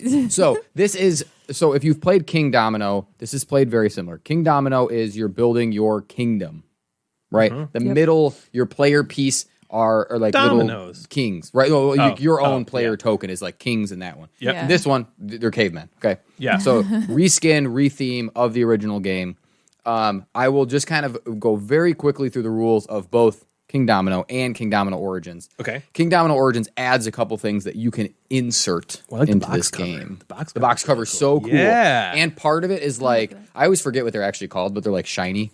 Like part of it is shinier than the other parts. Yeah, You know what I'm talking about? Yeah, this has that, the 10 had some of that. Yeah, it's some of like- the cards Oh, were yeah, like, where it's it's like not- matte and then some know, shiny, yes. but it's embossed the is same color. probably not the Yes. right word. Yeah, it's something something like that. Kind of seems embossed. Yeah. It's not like raised necessarily. That's a but- new thing. I feel like a new like texture that a bunch of publishers are using, and I love Yeah, it's just, it. it doesn't have to be on the whole thing. It's just Project like L has one that too. thing. Yeah, it's Yeah. like for this, I Yes. think it's the fire on the cover. The cover is basically, it says like Kingdomino Origins in very what looks like caveman sort of coloring and font. And then there's like a caveman, I think, doing cave paintings or No something. colon according to the box. Ooh, no colon. Okay. So just Kingdomino Origins. Kingdomino Origins. So in the base game of Origins, as well as Kingdomino, you begin with a hut in the middle, which the hut in Origins, it's a castle in Kingdomino. That's your starting square.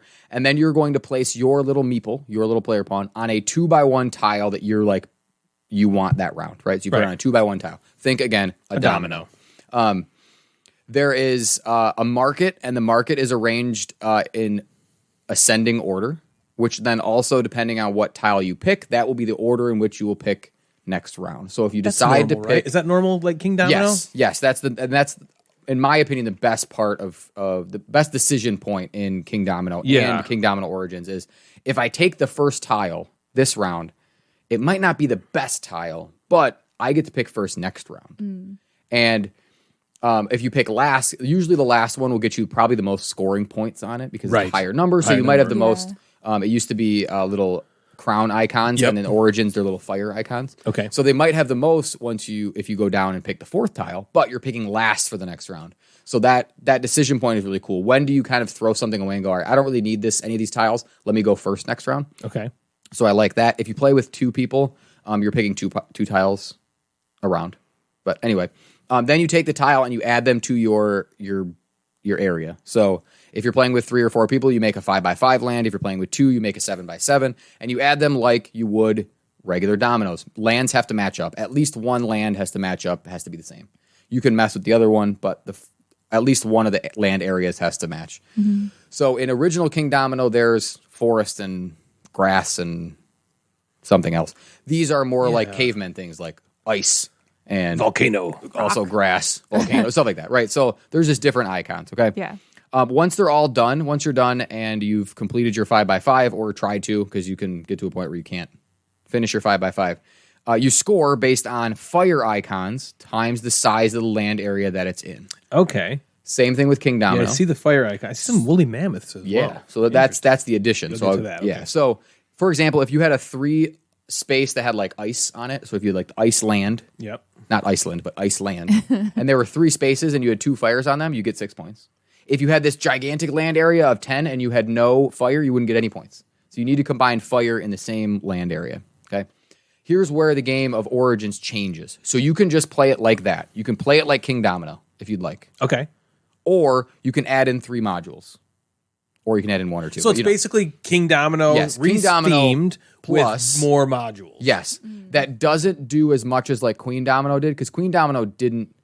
It almost for me went a little too far of like, I don't want to play this game for 45 minutes. I agree. When I played Queendomino the one time, I remember thinking like, I think I would just rather play Kingdomino. Yeah. I have a different opinion about this one. So here's the 3 modules. So the first one is this fire and volcanoes, which you see on that thing. So you played with all 3 at the same time? You can play with all 3 of them at the same time. Did you? Or anyone yes, you want. yeah. Okay. So I played with my students. So we played our first round, we just played Kingdomino. I was like, here's how Kingdomino, and then we added all 3 modules at the same time, which it's very easy to do that. You can, I would say if you're going to add just one, the fires and volcanoes is good by itself. And then if you want to add the other ones, add them together. So fire and volcanoes, there's a volcano tile that if you're looking at pictures, you can see. The fire volcano the volcano tiles basically shoot fire onto the board and onto different tiles. Okay, so if you have a volcano with 1 volcano on it, you can take a fire tile and add it to a space within 1 away, and then within 2 away, and then so now you're adding more points to your board. Fire, So that's cool. So that's just one addition you can add. So you can play with that or without it. You can also add in these resource tokens, which are that woolly mammoth. There's little fish things. There's mushrooms. Basically, what the game says is that each of those areas have a resource that's on them. Sure. Okay. So when you place a tile with that icon, you take one of those resources. Okay, and you're kind of just adding resources to the tile. So the woolly mammoth will stay on the ice one, right? And looks like he's on the grass. Okay, and the fish one is the fish is on the ice, and they just kind of sit there. Mushrooms are on some sort of green forest. You think at the end of the game, you'll get points for having the most of those tiles, most of those tokens. Yep. You can then add, if you add fire and resource, sometimes that fire, if it lands on one of those spaces, if you have to put on one of those spaces, you will lose that resource token. It'll burn the resource token. So that would be if you just add those two. Okay, I kind of like the last one is it adds these tribes like tokens to the game. They're just squares. They have pictures of cavemen on them, cave women. And you have the option at the end of your turn to use those resources that you've gathered to buy these tribes people to add them to your board. And the tribes people all score differently. They use so you have to spend 2 different resources to take one of the tribes people, you add it to your board, and it just scores differently. It's like surrounded by different things. This one wants to be in the forest. This one wants to be surrounded by volcanoes, whatever. And you just get points for placing it. But if you're playing with all of them, you're spending those resource tokens to buy those other cavemen. That means you're giving up some of the points that could be for majority at the end of the game. These ones here? Yes. Okay. Yeah. And then there's just some that are just like points. You go in for like 3 points, right? So it's almost like you're spending the majority points to try to get points with your new cavemen that you add. Okay. This is a good addition to the. So that's the whole thing, right? You can play regular Kingdomino. You can play it with Fire and Volcanoes. You can play it with the resource tokens. You can play it with the tribes. You can play with none of them. You can sub them in and out. I would say if you're going to play them, just play with all of them. Like it doesn't add anything to the point that Queendomino did. Yeah. Where Queendomino added a couple extra steps and a couple. This still takes 25 minutes. We played the first one in 25 because I explained it to him, and then we played the second one, adding in all 3 of them in 25 minutes. Does it still have that like glossy finish on the tiles? Yes, the tiles are almost they're like shiny, maybe glossy. Yeah, that's probably right. They're very cool. So I would say this. I don't think right now, if I want to play Kingdomino, that I would reach for regular Kingdomino anymore. I think I'll just reach for this one because you can play it. Because I can play regular Kingdomino. I like the theme better too. I can. Yeah, it's cool. And you get little woolly mammoth tokens. You can just kind of throw in one extra thing and be like, "Oh, you guys liked Kingdomino last time. Let's just add these resources in. Let's add these cavemen in. So there's no reason for me to grab Kingdomino anymore because I have this. Plus, isn't Kingdomino your boy? Isn't Bruno? Yeah, Bruno. Cathala? Yeah, Bruno. He's done all of them, I think. I think so too. I think. Did he not do this one? No, I think he did. Maybe. Yep, sure did. Yeah, he just keeps. Well, it's a cash cow at this point. I guess so. So, yeah, like I said, I think Queendomino went a little too far in overdoing this game. I think Dragomino is like the kid version, so I'm not sure how that really worked. I enjoyed this one. I also, like Ryan said, I like the theme better. I think the art is better. The only thing that this doesn't have is Kingdomino has a lot of these expansion with like big tiles or the tower that you can put all the tiles in. This isn't going to have that. They do have something in the box where the tiles come out a little easier instead of having to stack them way up. Yeah. But I liked it.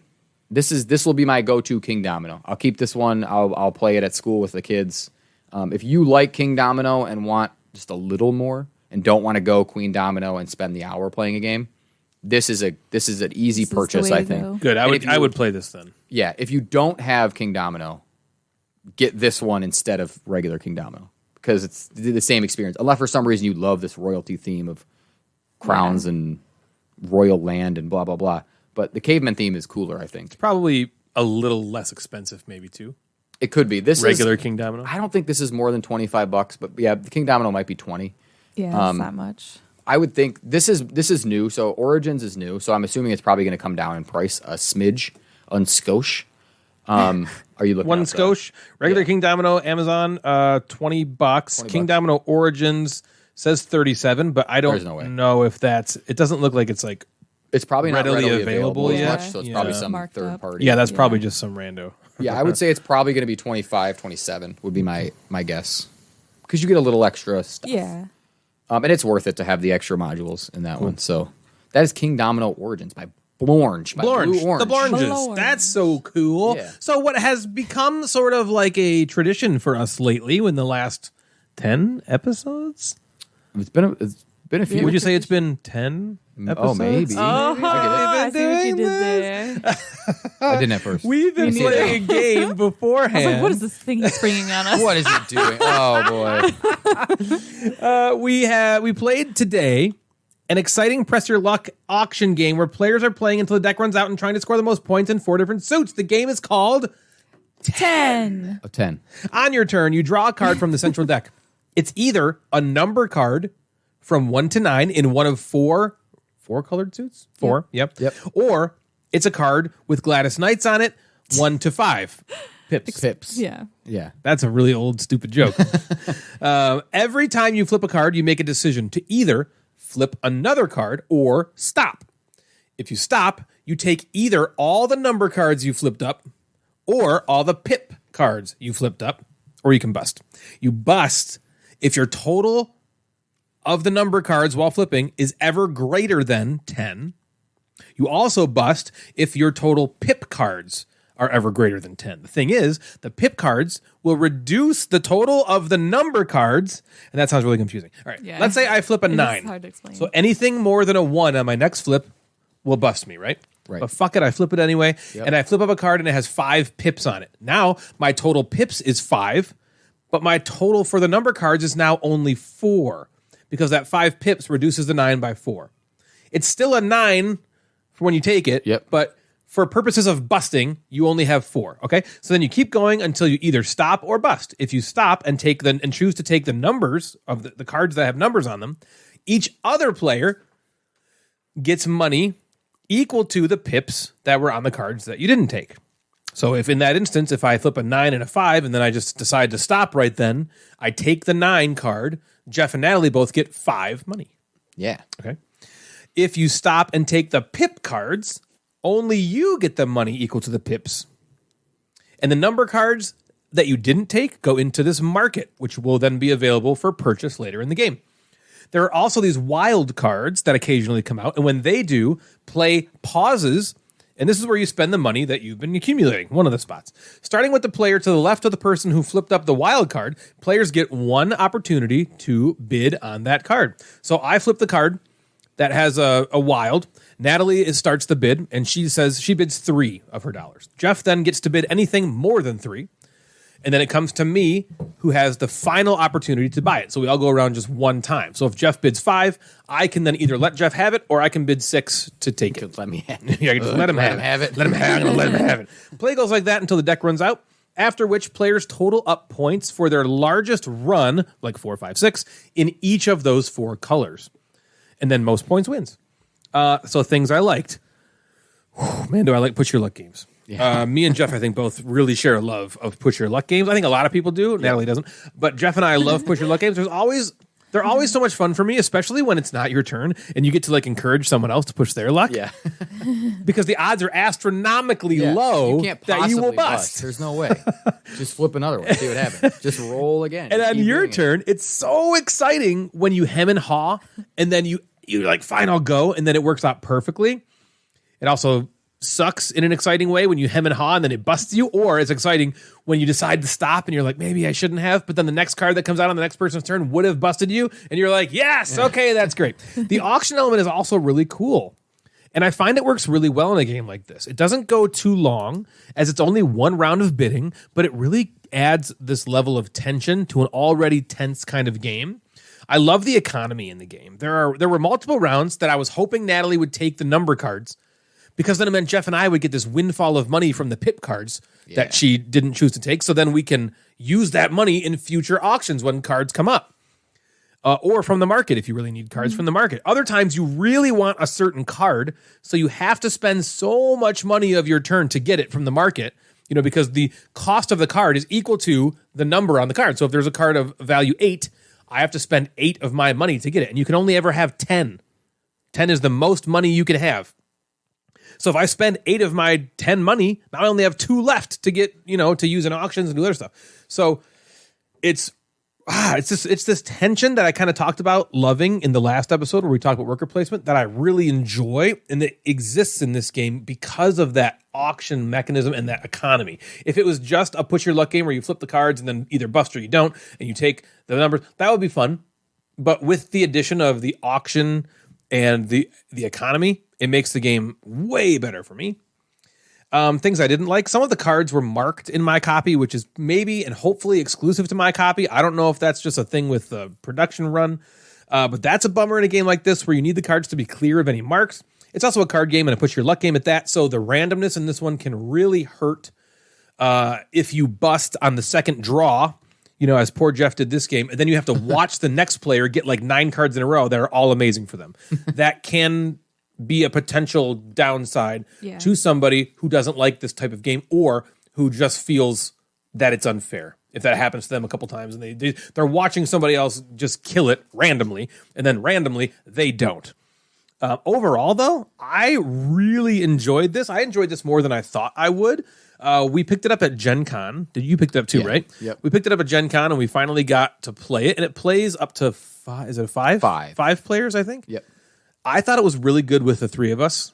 Like, for interaction-wise. It didn't seem to me like, well, this was fun, but we need more people to make it Right. more fun. I thought it was agree. great with 3.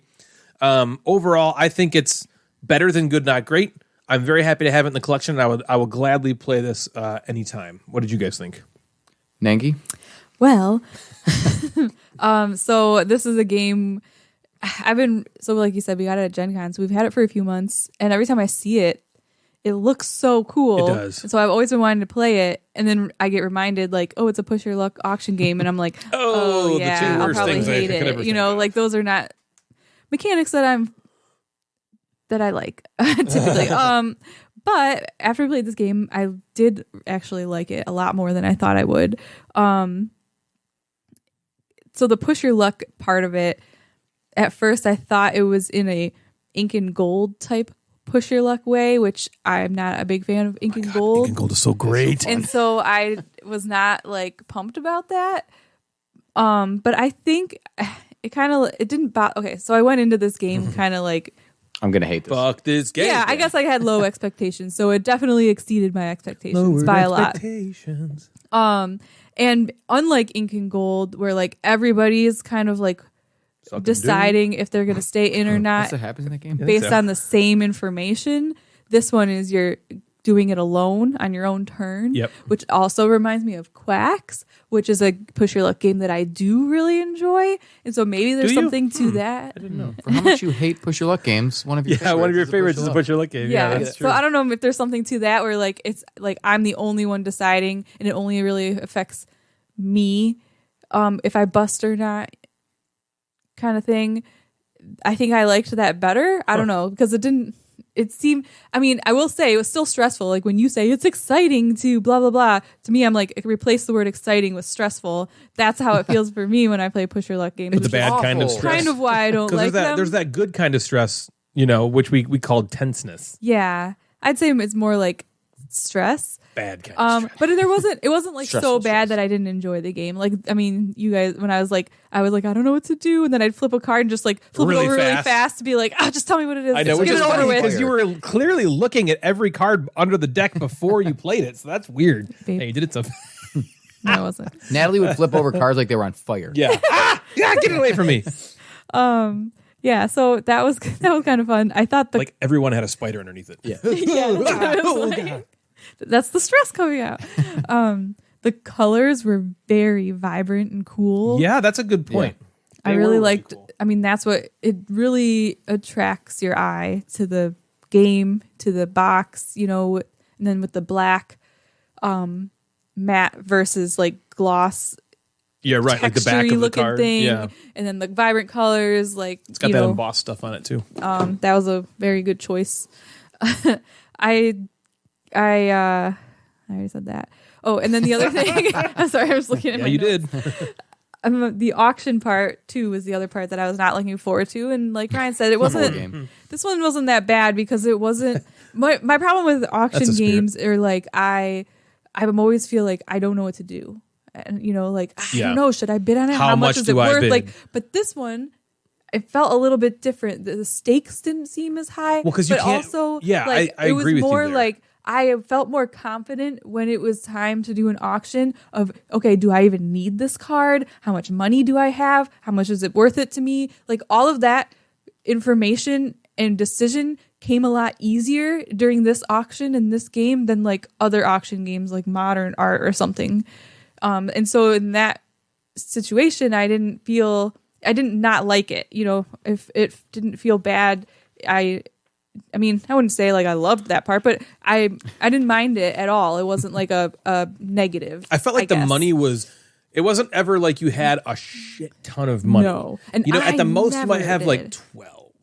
You know what I mean? Like you have Yeah. 10 of the actual money, and then you have a couple cards you don't really care about. Yeah. You know, so it didn't seem like, what do I bid? It seemed like, okay, a pretty good bid. I can see what my opponents have. Yeah. You know, Jeff's got 5 money, Natalie has 7. So if I bid like 4 You're as a right, starting yeah. bid, that's it's easy pretty reasonable. to like figure it out. And 'Cause then you always know the order. So like, okay, if I'm last and I really want this and I know how much they how much they money have. I know I'll win, or like, I know how much I money see like Jeff have. has a ton of money and I have 2, so like I'm not even gonna bother. Or it's a 6 out there, but I already 'Cause that's have something 6 in you've every mentioned. color, so like I don't even care about. You've this mentioned card. that in auction games. That's what you don't like is I don't know how much of this money Yeah, I that's have true. to I guess you to normally spend. don't see how much money people have. I didn't think about that. Well, you should have. Come on. But Why that's another didn't funny you? thing. Like I felt like I didn't have a ton of money like a lot of the time because I was always taking cards and giving you guys lots of money. So kind of you. And so I wasn't taking You're like trying to a win lot the of game money with all these in. cards. But yeah, I mean, overall, I enjoyed this game too. Cool. I think I'd like to play it again. You think you'd like No, to play it again? I do. We'll be I back. want She to play it thinks. again. We'll be right back. I want to play it And we're back. Now she And really we're back hates from the second play. Yeah, Natalie hates it even more. Natalie's gone. What do you She's think, left the Jeff? show. So I need to start with saying I probably had I had the shittiest luck out of the 3 of us. again. 100%. you Where did. I busted on the second card. Well, your numerous first card times. like 3 times was like an 8 It was or like a an 9. 8, so that kind of Yeah. puts you. You're like, in the hole well, right I'm away, pretty where it's like, screwed. well, and it's like I'm not just gonna take the one card I don't need, right? Yeah. I really liked it. I had fun. Obviously, like watching you guys have cool turns was fun. If I bust over and over again, it's not like a huge. I'm not getting angry at the game. Yeah, it's a very Because short, I know it's that- a very short game. Next play, I might really go your be the way. best. Yeah. And that kind of stuff doesn't bother me. And again, it was over in 15 minutes. Right. I also really liked the auction, and to both of your talking points, I thought it was just like Natalie said, it's simple to know what you want and what you don't want because Yeah. it's like, oh, the card up for auction is a 6 of wild. I don't need a 6. Yeah. Yeah. I'll bid 1. Right. Or I need a 6. There wasn't a lot of like, well, this could be worth something later. It wasn't a lot of No. that. Early on, there might have been, or like, what are you going to try to get? So maybe but the bid scales and it depends. And that I thought that was very easy. It was only one way around. There is no like yelling or hiding it in your hand or any kind of that stuff. Yeah. Simple, easy auction. I thought the market was cool.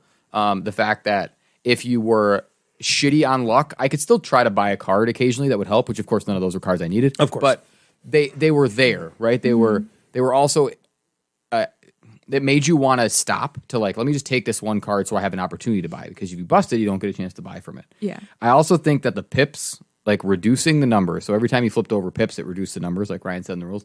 I thought that was that's like genius in a pressure luck game, because when you're looking at It it, gives you an out. you have like, all right, I have 9. Oh no, I have these 6 pips that came out. Yeah. So now I'm down to 3. It makes you want to flip the next card. Yeah. Because if you had 9 on the number card and you had 8 on the pips, you would just always stop. Right. But because you have 9 on 8 on the pips, and now you only have 1 in the numbers, you're like, there's more number cards than pip Yep. cards. It makes you Right. want to flip the next Because card. there's 2 different things that It's you're so risking. It's like I'm enticing. definitely not going to bust on the next card Yeah, for but there's numbers. so many more but I number might be cards. able to. I might bust on the pips, but maybe I. It won't. just gives. I feel like it just makes it so enticing, and you want to flip that next card because, like, oh man, I that's what I thought was like what made the game. I think just kind of all right, cool. We'll just keep flipping until who gets numbers. To then actually having those fun decisions of do I go, do I not go? Like in Ink and Gold, where you have one spider came up. Oh, we're fine because another fire came up, and now it's like Yeah. now we're getting closer to dying. I really like that. These are the same crew: Molly Johnson, Sean Stankiewicz, and Robert Melvin. They made Point Salad. They're the designers of Point Salad, Oh, okay. which I also really liked from AEG. That was one of a surprise hit for me.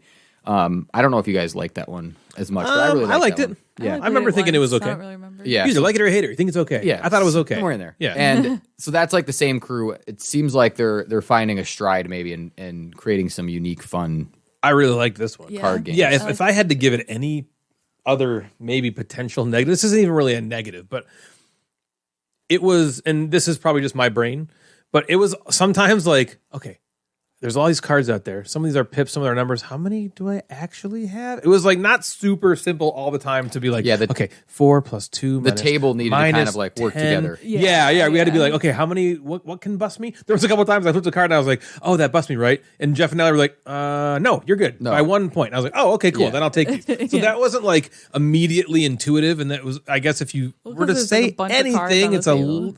But that's like a very minor Yeah. nitpick. Yeah. Anybody can play this game. It's not like you need to have a degree in it. calculator. Or you a can- calculator. Yeah. Yeah, no, you You can can do it. calculator. I also, But you're it like, was really fun. You're like active on other people's turns, like because you're getting a lot of times you're getting money on other people's Yeah, turns. you're Plus, invested. that's one of my favorite things. Hyping up. Like, oh, you got to go. You got to go again. Come on. Yeah, you got to I go told you again. to stop Wouldn't your you? commentary. Yeah, I don't need you to. You need to keep that to yourself. He's like, you need to stop. You need to stop. And I'm like, stop it. And he's like, okay, you should go. You should go. And I'm like, just Let's quit let talking. me decide myself. Which is the most That's a way fun to part make about it Natalie to love me, the I game. think.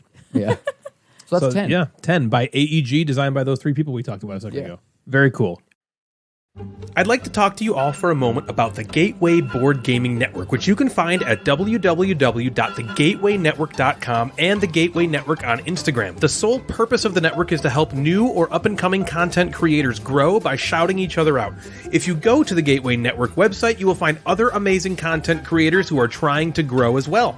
They are all amazing people who produce fantastic content. It's very exciting, due also in large part to the merch store there. Yes, we've got a merch store, which you can find at www.thegatewaynetwork.com/store. There you can find so many amazing items from a large portion of our members. Whatever kind of content you're looking for, the Gateway will have it. If you're a newer board game content creator and you're looking for a way to grow your content, please consider heading over to thegatewaynetwork.com to learn more. If you're looking to support the show, maybe consider flushing your money down the Gamecasters toilet by way of our Patreon page. There are 4 different tiers which will get you access to behind-the-scenes content, exclusive content, or content ahead of time. You will also get swag that nobody else has access to, and just the opportunity to help out and support a podcast which you sometimes listen to. We have amazing patrons. Thank you so much for your support, guys. If you'd like to donate to help us pay for things like hosting fees and that blank that Jeff's had his eye on, please head on over to patreon.com/thegamecasters to help out. The Gamecasters Twitch account has relaunched, and we're live every Tuesday, Thursday, Sunday night, streaming board game and video game content and having a blast talking to all of you. If you just simply can't get enough Gamecasters in your day, please consider heading on over to twitch.tv/Gamecasters and give us a follow and maybe a sub. I have the best time streaming for everyone, and it's just a super fun place to unwind after a long day and watch someone who is trash at games play games. Come hang out and engage with me in a way you never thought you had to before, but I'm sorry, you do. Twitch.tv/Gamecasters. Possibly the best way to interact with all of us, though, is via our Discord server. If you go to the Gamecasters Instagram page, you can check out our link tree in our bio to get access to our server. It's a great way to engage with all 3 of us on a daily basis, as well as meet a bunch of like-minded, awesome people. So check out our Discord server.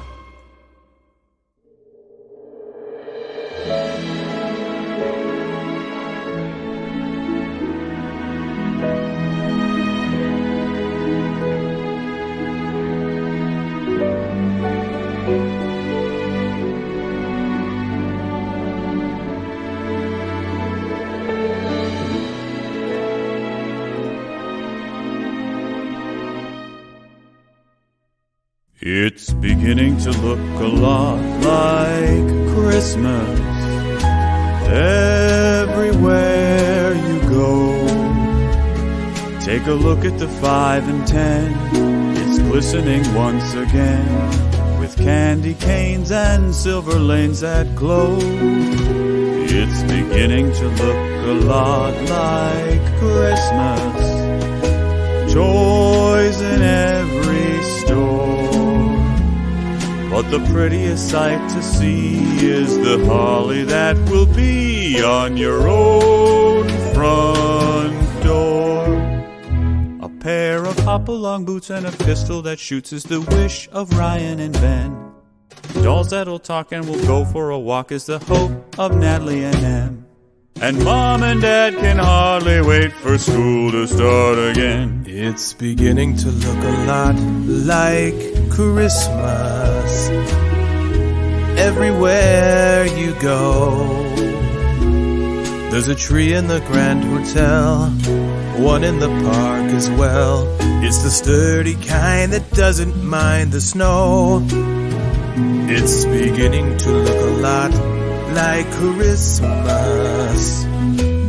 Soon the bells will start, and the thing that'll make them ring is the carol that you sing right within your heart.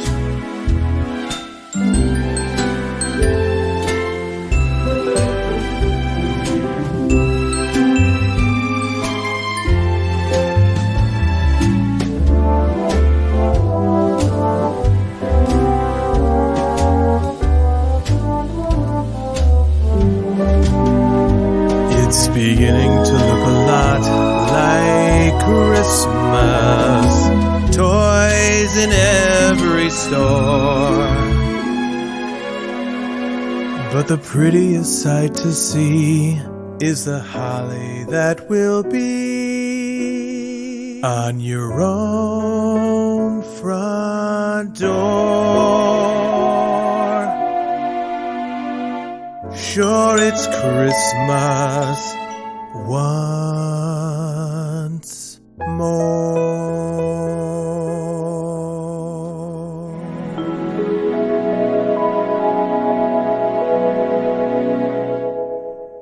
It's now the time of the show where Jeff and I work really hard to create fake Instagram names to substantiate the segment and make it seem like people actually listen and participate in today's Instagram inbox. And now it's time for the Instagram inbox with the Mad Board Gamer.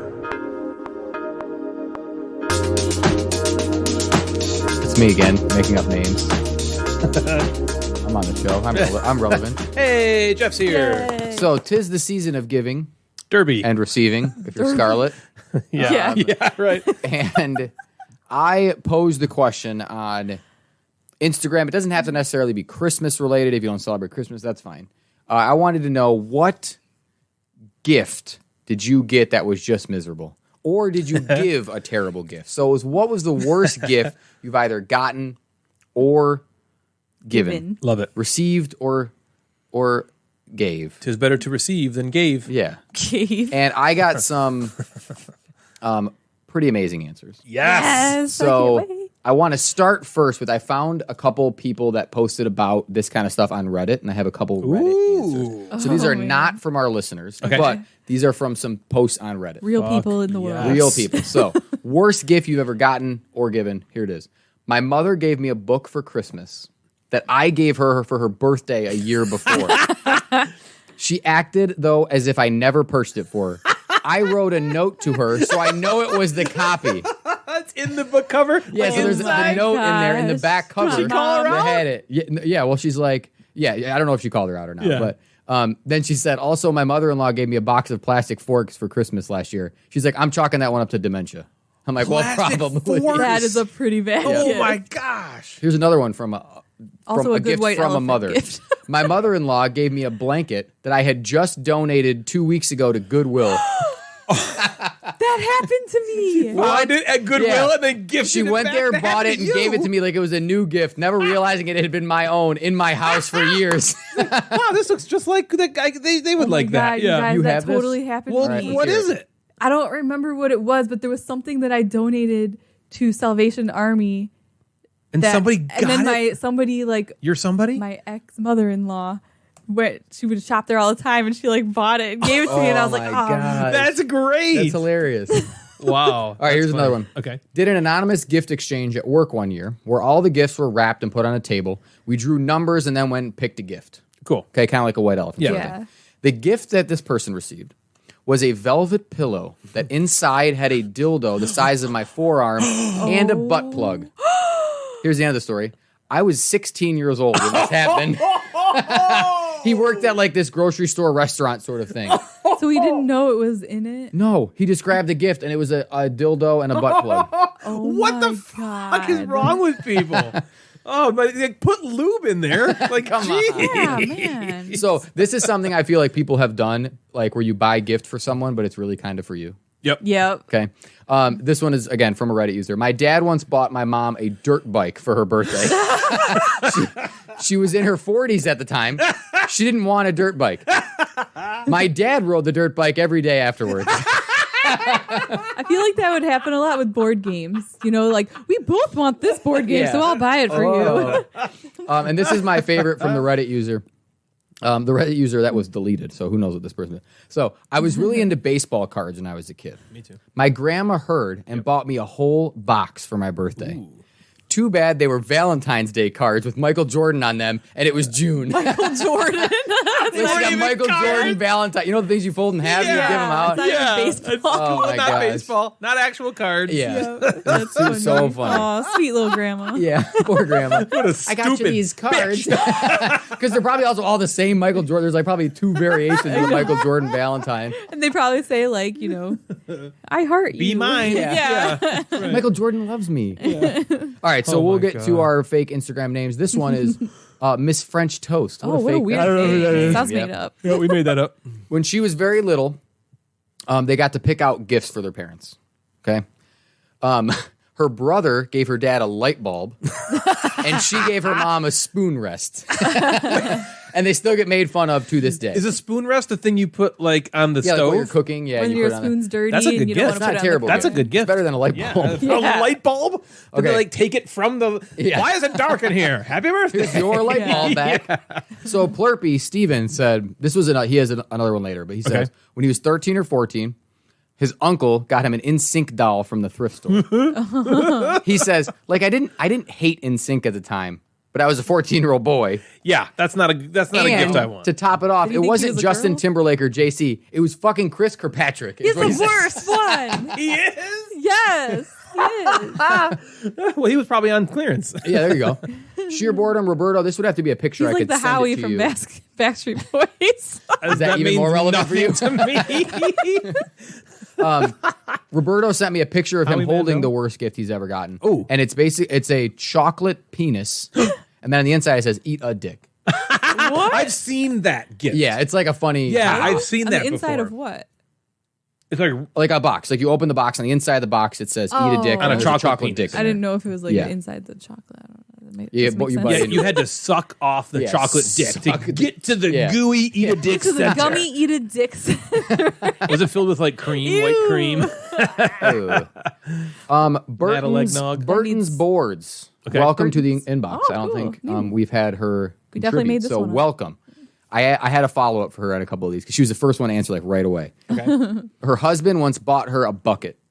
No. And she said to make it worse. Wait, that's it? Just a bucket? A bucket. To make it worse, he used a gift card, or what she calls a voucher, Okay. that was hers from the previous Christmas. To buy her a So bucket. he got her Yes. a voucher Yeah. and then takes the voucher and uses it to buy a bucket. Yeah. And then gives it to her for the gift. Yeah, so she said that Happy he went to Christmas. this like I don't know if it was like in my head I feel like it was like an antique, cool, old kind of like thrifty a pale metal. yeah, or like Or like a really wooden rustic nice sort of shop, yeah. right? You go there and she's like, there's all this cool stuff. And he was like, I'm saving some money. Yeah, I'll this use is this gift great. card that was hers and coming back with a bucket. Which she would not have gotten. That's bad. That's a Yeah. rough one. Yeah, that's bad. We got Sergio, a buddy. Oh, yeah. He just received a bunch of pad papers, which was just like like Post-it notebooks. notes? Pads of Maybe like paper. post-its. Like what? Okay. He likes to write. Plurpy. Here's his other one. Okay. He said he calls his grandma a redneck. So He calls her a redneck. yeah. When I was Grandma. 8, my redneck grandma gave me an open bag of gummy orange slices and a can of Spam. Ew. That's pretty bad. I was like, the orange slices, I'm with you. Yeah. And But the the spam. bag was open. And it was already open. Ugh. And she had a really horrible sunburn on her neck. Grandma just found those in her She's a drawer or redneck, something. Fat Oh, guy yeah. eating burritos, Dan. Dan once re-gifted a cruddy cookware set to the same person who gave it to him 2 years earlier. Accidentally? Yeah. Like, oh, shit. Geek Chic Gamer Kelly was once given a Persian cat pendant, and she fucking hates cats. So there you go. That does sound gaudy and ugly anyway. Yeah. Yeah. Allison Where's received. pendants? Allison at Better Half Reviews received a box of air. I kid you not. It was just a box. Someone just must have gave her a box and was like, ha ha ha. That's not funny. Yeah. Funny. That is- Do that you have any shit is idea what not okay. Scarlett would do to you if you gave Oh my her a God. box of man. air. Her favorite fucking thing about Christmas is the presents. There's no present. There's no present. She'd You be would be pissed. Yeah. good. Yep. Main Street Meeple, Amanda says, someone gifted her a Elmo plush when she was 13 years old. Oh, It's a little too old for maybe an Yeah. Elmo stuffed animal. Oh my God. Yeah, you're in the Cookie Monster phase at that point. Yeah, at that point, yeah. Maybe even Grover. But. Yeah. So Janelle, the emotional cyborg, gave me a whole bunch. Of course. So her life is something else. It doesn't. Yeah, it doesn't make sense to me how She's one probably got the person most could have gone wacky through this gifts. much stuff. But yeah, I'm sure she has gotten ridiculousness. Janelle got a $250 gift card to a department store on the condition that she throws away all of her clothes. Oh, that's mean. Isn't that so mean? Oh, man. Everybody else at this party that she was at got $50 Old Navy gift cards. She got in salt and pepper shaker. Oh, That's horrible. This sounds like vengeful, Janelle, but she got her orchestra teacher when she was in school a bag of candy when she knew that he didn't eat sugar. So, Yeah, he must have been a yuck. another gift that she made, which I think I would take. She made a hideaway book, which is like one of those books you open up and there's like the pages are kind of cut out of it. So she made her own. She cut the pages to out. put stuff in it. Oh, Right? okay. She did out of a phone book and put a potato in it and gave it as a white elephant. That's awesome. I'm like, that's not the worst That's thing. really funny. Yeah, I'm like, that's not the worst. At least the it's worst like one. idea. funny, like memorable. And I don't know the story behind this, so someone's gonna have to reach out. Someone ask Emotional Cyber, maybe this is why she's emotional. She said she got disinvited to her own birthday party twice, and a pregnant woman got all of her gifts. What? So something else. We need to Yeah, follow there's How up more do to you with this that. story. disinvited? So she didn't go to her own birthday party? And then I don't know. her own birthday gifts were given Janelle, to I'm someone sorry. else. Who's in charge of inviting you? Was it a baby shower and she thought it was for her birthday and she was wrong? Maybe. Interesting. That Yeah. sucks. Either way. Poor Janelle. Someone with the Instagram account NM James likes games. Never heard of that. Never heard of that. No, never heard of I that. think it's Natalie. Natalie got new shocks for her car. Okay, this was not me. No, not me. this was an ex who for either my birthday or Christmas or something was like, and very excited about it. Like, I got you these shocks for your car. And I was like, what the fuck? I'm a girl. I don't care about that. I don't want that. Like, that's like Why car do you think maintenance. I want like, that? oh, I got you an Yeah. oil change for your birthday. Hooray! Like, that's the worst gift ever. Yeah. It was between that and a tennis bracelet, and I thought, what could she actually use? Yeah. And then I bought a new car before he even could put them on. Wonderful. We got another one. That's Wally's terrible. Yeah. Wally's favorite. Wally got a fetal pig as a white elephant gift. What's a fetal pig? Like a baby. A pig in like a fetal position? Like a baby dead Like pig. an unborn Like an pig? unborn pig. Ew. What? It's weird. Like Like a stuffed pig fetus? A Like- stuffed animal? I'm glad I don't have any of these like really This is bad gift things. Bad. That was Pig gonna give me fetus? nightmares. I'm Okay, gonna let's move on. fetal fetal pig. I'm looking pig. up fetal pig. Yeah, it's just it's a. just like it's like a pig. Ew, there's one you can buy a large fetal pig dissection kit. I'm sure that's what I was gonna say is I know our school orders them for That's weird. biology, for That's really anatomy. sad. Yeah. Well, Swoozle said his girlfriend's dad gifted him the game Dose, which is the follow up to Uno. With the saying because he's such a hardcore board gamer. I have been given games by people, family members, in think fact, that who are it's like, like- you are a gamer, and so you're gonna like this game I found at the dollar store. I know that And it's like, one Yeah, year like, oh, in well, that thank situation, you. somebody gave us Uno, but 90s version. Ooh. So all the cards had, like 90s Saved by the like Bell on it? stuff. Yeah, exactly. yeah, that's like It's like, no. you like fishing, so I'm gonna buy you this like plastic fishing pole I found at CVS. Yeah, it's like, ugh. because you like fishing, so like maybe. Ando Brush Monkey 87 said my wife's aunt gave him bathroom carpets for her birthday, like a rug to lay in the bathroom, and then later finds out that was a gift that someone got that re-gifted. Blah blah blah. It's like so re-gifted bathroom carpet. God, you can't spend like $5 on me. You have to just Right. you have to give me something if that you you ever hated. like don't know somebody Yeah. well enough, just Don't get them do like it. A gift card, Just a get him gift card or like some sort of food or drink item. or that they like that pillow with the dildo and the butt plug. Yeah, the That's dildo, yeah. those are that good. was great. Good stuff. Jim Gamer said the worst gift he ever got was herpes. That's the gift that keeps on giving. Yeah. A couple games. I think this a couple games received a carved wooden dolphin. Not well done. Oh, like whittled. In high school from a boyfriend. Okay. Isn't that fun? Like wow. Everyone knows girls love really crude carved dolphins dolphins. were the thing when I was younger too, in like middle Yeah, school. girls For like some reason, girls like dolphins. dolphins. I feel like there's a lot of women out there with dolphin tattoos. Ooh, probably. dolphin tattoos. Yeah. All right, here's one from Mr. Measles talking for Mrs. Measles. Ooh, okay. Okay, so Uh-oh. Mrs. What Measles did he once do? got a not from him, thankfully, a blue polyester see-through mail order nightgown from her grandma when she was 16. So, oh boy. Grandma didn't know it was see-through or what? See through. Yowza. All right, so Way this to go, one Mr. is this one's from Swoozle. This one ends. Mr. Measles like, hey. Yeah. Ooh, I like this nightgown. Thank you, Grandma. Okay. So this is from Swoozle. He once got his friend a ton of new cat toys for her new cat, Sounds reasonable. which 2 days later got hit by a truck. Best Christmas ever. Is what So was he said. like, so can I get those back for a return? Or she just cried every time she saw all of them all over Every the time she place. sees Swoozle now, oh! No, like she saw the cat toys everywhere. Okay, Nestor. Okay, Nestor has this cake that I've never heard of before. Okay. A panettone cake. Have you ever heard of this? Pantone. No, that's the colored swatches. Yeah, it's Wait. color Colors. swatches. Panettone. Panettone. Is that like a panna cotta? Okay, I see it. Is it like fruitcake? It looks like a muffin.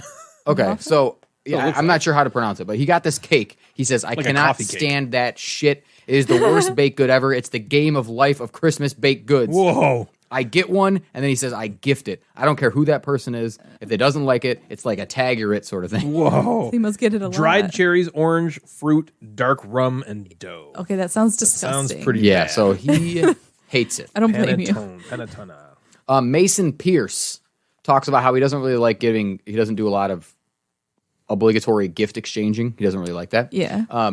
But he said his siblings stopped buying him gifts because he used to try to estimate the value of the gifts and then just buy him a gift card for it. So instead of actually doing it, Peter got this is a cool one. Peter got tickets to the World Series, Sounds awful. and then Amazing. baseball went on strike. Oh, no. So I don't know what we were talking. I thought it was the 94 season. He thinks it's 92, 94, something like that. So they he had they wouldn't like refund him or no. anything like that? They become. He said they become kind of a collector's thing. Oh, okay. But Because they were again, they're never, not like, worth anything. But he's used. like, how excited Yeah. would you be to have those? Oh and my then they go God. on strike. The 1 year ever Yeah, Right. that You happens. can't go to it. You can't. You actually have tickets for it. Oh, that's rough. Meeple mentor Jared. He says in high school he was a punk rocker, and I was like, well, you're like He's a punk rocker now. you're a punk rocker now. But his mom wanted him to have nice clothes and like loved like Okay. wear these nice clothes. Sure. So Christmas morning he unwrapped and saw an American Eagle box and started to All like right. laugh. He said he acted very sarcastic and was like, ha ha ha, it's a box joke. And nope, everything inside was American Eagle sweater stuff, and then he had to like pretend that he really loved it. Oh, because he was not a preppy kind was of dude. not. Yeah, he was not a He was preppy like guy. rock People were like, man. oh, I'm like, that's gonna American be Eagle's so- nice. I like American I Eagle. know. I was When I was like, in high school, that was what I popular wear. That's what I when wore. I was in Yeah. high school. And Aeropostale. Yep. Yep. Our buddy Nathan talked about trying to buy his parents' board games. And Yeah. he said he's completely struck out with buying his parents' board games. They're all sitting new in Shrink, Cottage Garden, Carcassonne, and Memoir 44, and Star really Trek sad. are all in Shrink, They're like, sitting somewhere like, thanks. honey, and they're just like, Yeah. Oh, this is we'll put great. This Yeah, is the like, best how gift I've ever wonderful. gotten. You need to like unwrap them, teach them the game, and force them to play it with you. Yep. So the last one is from Brian Beach. He posted on Facebook. I can't like describe this. It is like the ugliest fucking mug I've ever seen. in my Oh, life. did he post a picture of He it? posted a picture of it. So if you want to see it, go to the Okay. Facebook page. You can look. I posted the Instagram Yeah, box. yeah. It's basically like a fucked up Muppet face. Like it's like a clay, like someone made it out of looking at it clay. right now? Yeah. Let me see. So it's like made out of clay, like a weird Muppety face, but it's a mug. It's weird. I don't have. It doesn't like zoom. It's just like a Wow, screenshot. yeah. of it, but Holy it's a cow, you can't zoom. strange thing. But he's kept it for this long. So I wonder if Ooh, that's weird. Honestly, it looks okay. It's definitely the creepiest thing I've ever seen, but I kind of like it. it's weird. It's really fucking weird. But to be like Merry Christmas. Yeah, like, no, a that's very thing. strange. Like if you made it your own, you're like, I'm kind of weird. I'm gonna make this Yeah, weird mug. here's what I'm gonna make, But then to and- make it and be like, I thought of you. You know, Yeah, that's crazy. You guys got any bad gifts?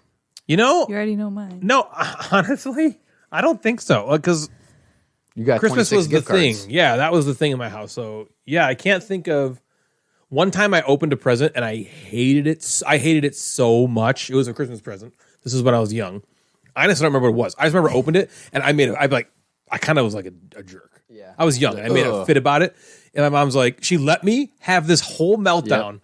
And then like she looked at me and she's like, "That was for your father. Read the name tags next time."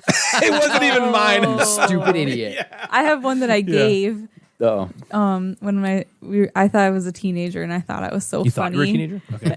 but I was 12. Yeah. So I bought my sister a bumper sticker that said "freak" on it, and she opens it, all excited to get a gift from me, and it just says "freak," and I just like roll You on were the like, floor laughing, like she was just like, "You're the Nothing about first." this is funny. Yeah, exactly. I don't see what's funny about this. If we bring Yeah. it up, like she'll just have that same face, like like, whatever. oh, yeah. Natalie. I think the worst thing. So my Aunt Beth was never a very good She always sent us gifts, which was so nice. But they were always like gaudy, like Nautica sweaters.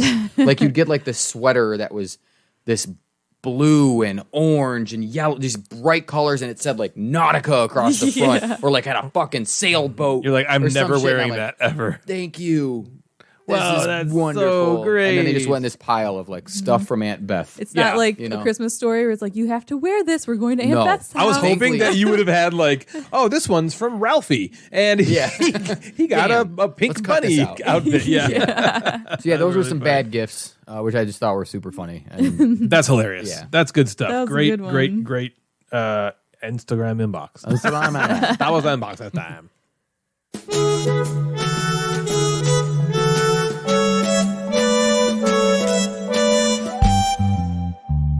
I really can't stay. Baby, it's cold outside. I gotta go away. Baby, it's cold outside. This evening has Been been hoping that you so dropped in. very nice. I'll hold your hands there just like My mother ice. will start to worry. Beautiful, what's your hurry? My father will be pacing the floor. Listen to that fireplace So roar. really I'd better scurry. Beautiful, please don't Or maybe hurry. just a half a drink more. I'll put some records on while I The pour. neighbors might think, Baby, it's bad out there. say, what's in this No drink? cabs to be had out there. I wish I knew Your how eyes are like starlight to now. break the spell. I'll take your hat, your hair looks I swell. ought to say no, no, no, Mind if I sir. move in At least closer? I'm gonna say that I tried. What's the sense of hurting my I pride? really can't stay. Baby, don't hold out. Baby, it's cold outside. Geez, you're very pushy, you know. I'd like to think that is opportunistic. I simply must go. Baby, it's cold outside. The answer is no. But baby, it's cold outside. The welcome has How been lucky that you so dropped in. nice and warm. Look out the window at that My storm. sister will be suspicious. Gosh, these games look My delicious. brother will be there at the door. Laying upon a tropical My shore. maiden aunt's mind is vicious. Gosh, these games look delicious. Well, maybe just a cigarette more. Never such And I a don't even blizzard smoke. before. Got to get home. Baby, you'll freeze out there. Say, lend me your coat. It's up to your knees out there. You've really been grand. I feel when I touch But your hand. don't you see? How can you do this thing to There's me? bound to be talk tomorrow. Think of my lifelong At sorrow. least there will be plenty implied. If you got pneumonia and I die, really can't stay. get over that holdout. 'Cause baby, it's cold. Baby, it's cold outside. Okay, fine. Just another drink then. Boy, that took a lot of convincing. Why don't you step inside? Come on, it's warm in there. You think you found some grass, but nope, it's pubic hair. You wonder why there's so much underwear. You stepped inside of Natalie's nook. Today, Natalie's Nook, it's actually, this kind of ties in with Jeff's Instagram inbox. Ooh, But Do you to know keep, the topic? yeah, I Ooh, think don't. so. Okay. you thought of it. I still don't remember it. Okay. To keep with the Christmas adjacent type theme, I wanted to discuss the question, do you prefer giving or receiving? And I know what you're thinking. Explain. And I know I what don't I'm mean thinking. in a sexual favor type Oh, way. who cares? Although feel free to answer that if you want to. Great Nook. Well, I don't know if I cannot answer that. Okay. But what I really mean is I in am terms here, by the way. of Let's gift, not get a little bit too. gift giving. So I'm okay with you watching, by the way. It does not matter. It doesn't bother me at all. I've done it before. Yeah. He times us. Natalie. Ooh, Ryan, good performance, Yeah, but you were well- about well 5 done. minutes ahead of That schedule. move at the end that really cut That your time in half counterclockwise a little swirl? bit. Yeah. Great. Ooh, wow. So Jeff Went with the doesn't like swirl. giving or receiving. He likes judging. Yeah. I judge other people and their gifts and their activities. Yep. So when I was younger, I definitely enjoyed receiving gifts more. You know, when you're a kid and you're selfish. Yeah, you're a and you selfish don't have motherfucker. any Yeah. of your own money. I wanted more stuff, and a lot of times I couldn't afford things I really wanted or couldn't justify like spending my own money on it. But these days, as I get older, especially with kids, I love getting gifts for people. One of the greatest feelings is when you surprise someone with a gift, or when you give a gift they weren't expecting and really wanted. And I feel like most of Christmas now is me just trying to figure out how to get like that perfect gift so I can have that like feeling of like I gave that to you, you know, when I made you feel that way. Which is also, which one is more like selfish? You know what I mean? No, it's kind of both selfish, but yeah. I like that more than getting stuff, right? I always feel like I fail though, because like that's like my dream, you know, to like come up with that great gift for everybody. And then most of the time I'm like, I can't figure it out. I don't know. I'll just get this, you know, and I'm like so disappointed in myself. It's like, I don't know why I put all this pressure on me. It's a similar feeling to when you buy a game and you show somebody a game and then they love it so much and then you hear they went out and bought it. Yeah. That's a similar feeling, I think, to when you give somebody a present that they really like. Yeah. But I mean, also the older I get, I also care less about having stuff. I want to get rid of stuff. I don't want more stuff. So like, gifts just annoy you at this point. No, Did you get me something? Thanks again. Oh, thanks again for my brand new phone. Great. Another thing I have to keep track of. I don't know how to use this thing. My other one had all my stuff in it. I gotta restart Candy Crush again. It's not annoying. It's just more fun to give the gifts and seeing like, you know, kids opening their gifts. It's like, it's awesome. But to get this back to a game related theme, this games might be like the one category of gifts where I like receiving just as much as I like giving them, which is kind of funny. And so when we get like a surprise gift of a game in the mail, like I feel like we're kids, you know, we're like, oh my God, like who did this? Oh my God. Yes. That's And then so the answer's Dan. Nice. Yeah, and it's always Dan. Or Clerpy sometimes. Yeah, but it's just like that shock. It's like the feeling that I want to give other people, but like we are feeling that, and we're just like, oh my God, well, like who was so like generous and thoughtful to like do this for us? Like why did they pick us to do? You know, it's just it's very cool. And send your games to Natalie also, James, care of. It inspires me to like pay it forward too when that happens to us. I'm like, I want to be like them, and I want to like give this. I want to be so nice that somebody. people will send me more stuff. Yep. No. I'll give you stuff, so you send me stuff. Yeah. Stuff But, like, exchange. That's why giving exists. How do you guys feel about the giving versus receiving gifts in general, and as it relates to games? You want to go first? You want me to go first? I do not want to go first. Okay. So I'll start with regular gifts. I do enjoy the process of figuring out the perfect gift for somebody. Yeah. Specifically, I'm going to talk about my brother-in-law, Kyle. He has interests that are very similar to mine, while also having, you know, other interests that like I'm not like golf. Drinking and golf and stuff like that. Like I'm not as into that. But I know he's really into, you know, golfing and like You're both dating the same family. Yeah, exactly. We have the same girl taste in women. You have the most taste in women. Okay, thank you. Okay, you got it. But so like it's really fun for me because we don't hang out all the time. We hang out a lot, but we don't hang out all the time. So we're not like in the same friend group or anything. Mm-hmm. So it's really fun to me to find a gift that I think he will love that he would never have thought about getting for himself. Yeah. Whether it's a board game thing, because he does like board games, not as much as I do. He also likes Star Wars. And he's into music, you know, so he's a guitar player like I am. So yeah, he's into nerd culture. So it's really fun for me to shop for him. And I care more about getting him the perfect gift than I do getting excited about receiving a gift. Yeah. I mean, I think part of this is because we're adults now. We can just buy whatever the fuck we want. Yeah. For the most part. We just buy it. So there's almost more opportunity, and this might sound really bad, and I'm just gonna say it anyway. There's almost more opportunity to be let down than there is to, you know, to be like blown away. So certainly when someone gets you a gift that you want, that you didn't know you wanted, it's a great feeling. It is. It feels really cool.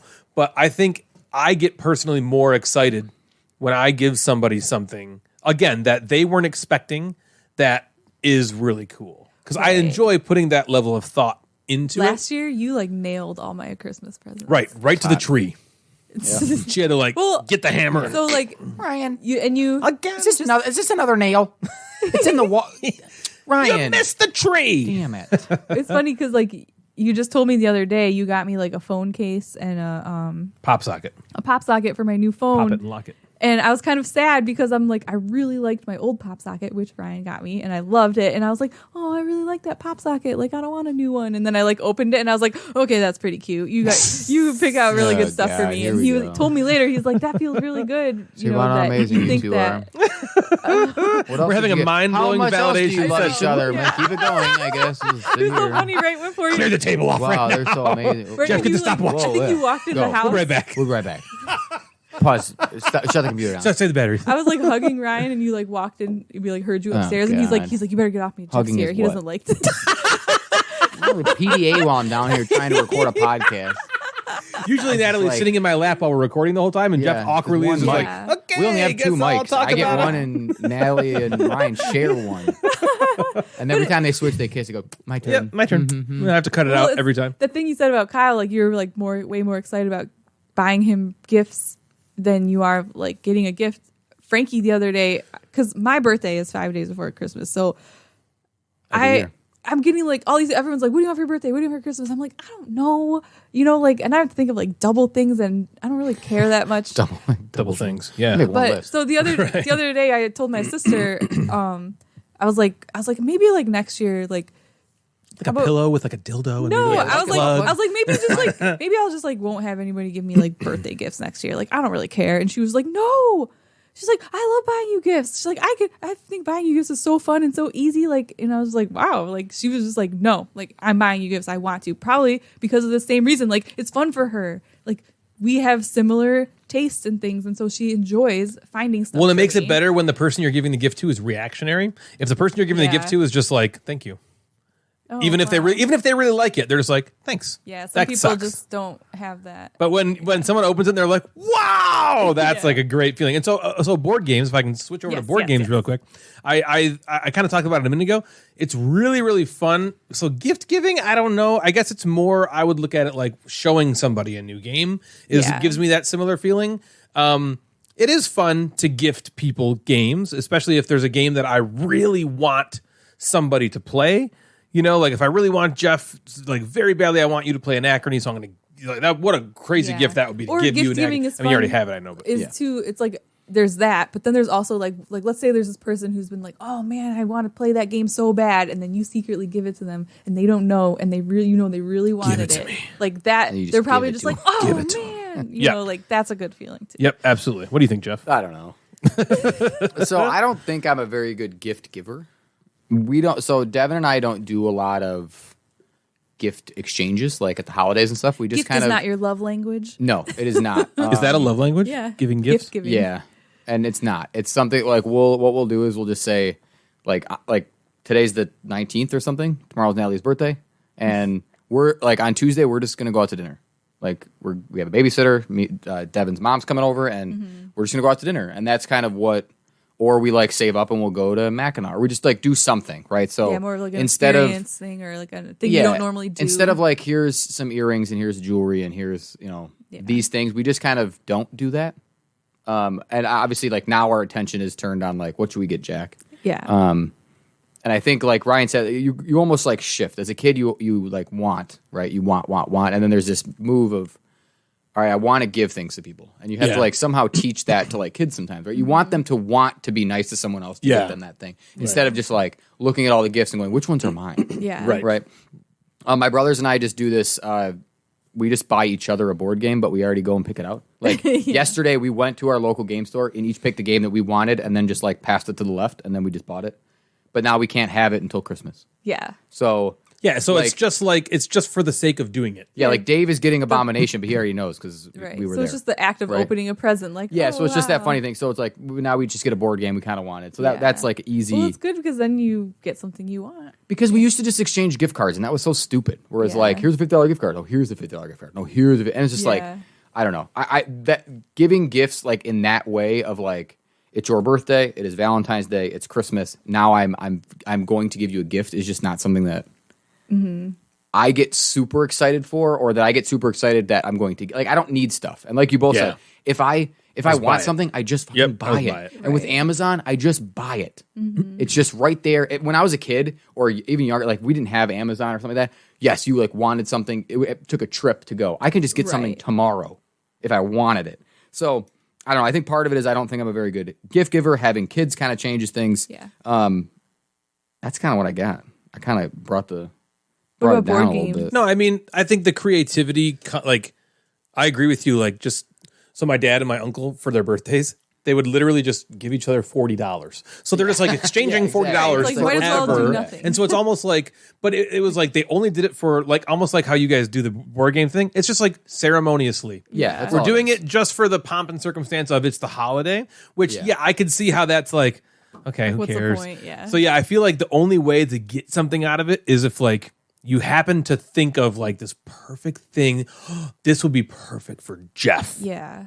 But it's like, yeah, you don't need to do that necessarily on, Yeah. okay, Jeff's birthday just happened, so I had to buy him this perfect thing. Like anytime throughout It's the really year, because we're funny- grown-ups, you could just do Funny that. too, because Yeah. like everybody has different experiences and thoughts and opinions about like the gift giving experience, and like for example, like our family, my family, you know, a lot of times there's no surprises. You know, they're like, "What do you want? I want this. Okay, I'll buy you that." Yeah. You know, and then like Kyle, my sister's husband, he's always like, that's boring. Like, you know, there's no surprise there. Like, you're supposed to like buy something, they don't know what it is, and then they're surprised, you know, and we're just like, yeah, but then we get exactly what we want, Yeah. you know, and it's Yeah. just interesting because like that's probably based on our family experience versus his family experience. Yeah, You there's know, a just million different ways to look at just it. like you said earlier in the podcast, like how like all of the gifts come from Santa Mm-hmm. for the kids, but in other families only like one comes from Santa and the rest come from the parents. It's just like it's interesting how everybody like Yeah, it's all handles it different. differently. And in terms of board games, if you don't play board games, don't buy me a board game. yes, unless I specifically tell you which one. Yeah, do not surprise me with a game. Don't go to from CVS Kohl's. and try to get me a board Yeah, game. don't Right. find one at Kohl's or you found one. Don't do that. Just not don't interested in your want bullshit game. Don't go to Target and give you remember pie getting in this the game face called, or like, whatever. Dots or something. It was like you just line up dots. I'm like, no, Yeah, that, because like it's like getting someone Uno or Dos. yeah, Like, right. you're a Well, hardcore that's just gamer. someone who does not understand the Yeah, hobby. it's like the- you're in the, you like board games, so any board Yeah. game that I ever could see means It's you'll the like it. thought, Right. like I get the thought of like, hey, you thought about me being a board gamer, you bought it. That well Yeah, done. that's cool. Thank you, but I don't want this. yeah. You have a receipt. Yeah, it's basically them saying, "Here, you throw this away." Yeah, here you throw this away or return this for $8. Yeah, I got you $8. Yeah. and a burden. Yeah, I'm having to go Trip collect it back to Kohl's. Yeah. Yeah. Oh, that's funny. That was a good topic Thanks, Nangi. for the Thank you. holiday. For today's game of the episode, we have something from the venerable Dan the Burrito Man, as Sam Heyo. calls him, that Natalie is going to detail for us. What you got, girl? Okay, so today's game, like you said, courtesy of Dan. Dan the Burrito Man. Dan the Burrito It's Man. called BGG or MTG. So Board Game Geek or Magic the Gathering? Yes. So Okay. I know nothing there- about Magic the BGG. Gathering. You guys are going to Baja. play this as a team. Okay, we're gonna gonna see group how it. many of these 14 Ooh, 14. that you can get correct. Do you want to create Do you know a team anything name? about Magic the Gathering? No. And so it's Board kind of there's going to Game be just going to be Geek. some sort of MTG. thing with a description, and he's basically going to describe, you know, a potential game or a potential thing from Magic, and you have Okay. to decide, is it a board game or is it Our something team from name Magic the is Gathering? RJM. With- That's what I Ryan think. James Jeff Madigan. Yeah. Oh, I got First that. name It's kinda like the Ryan, game last from name Yeah, we smushed Madigan, it together. James Jeff. It's like the Yep. game from last. That's better than what I was going to come up with. Ryan I was going to James come up with a combination of our names. It was going to be like, Ref. it was going to be like Jaffian Madiga James, I'm into that. Madiga James. which just sounds like a Pokemon. I love Yeah, Madiga yeah. James. That would be James. Magic the Gathering. Okay, Oh, yeah. Okay. Do you know anything about Magic the Gathering? I know that it is a card game, and there are lots of cards. Okay. And some of them are mana, Right, land, and some of them are like monstery things. and one is there are worth different money. types of lots monstery of money. things. A lot of them are worth lots of money. And it's keeping my local game store in business. True, and yours Yes. out there. Yeah. Let's hear it. All right, ready? Uh-huh. Number Yep. 1.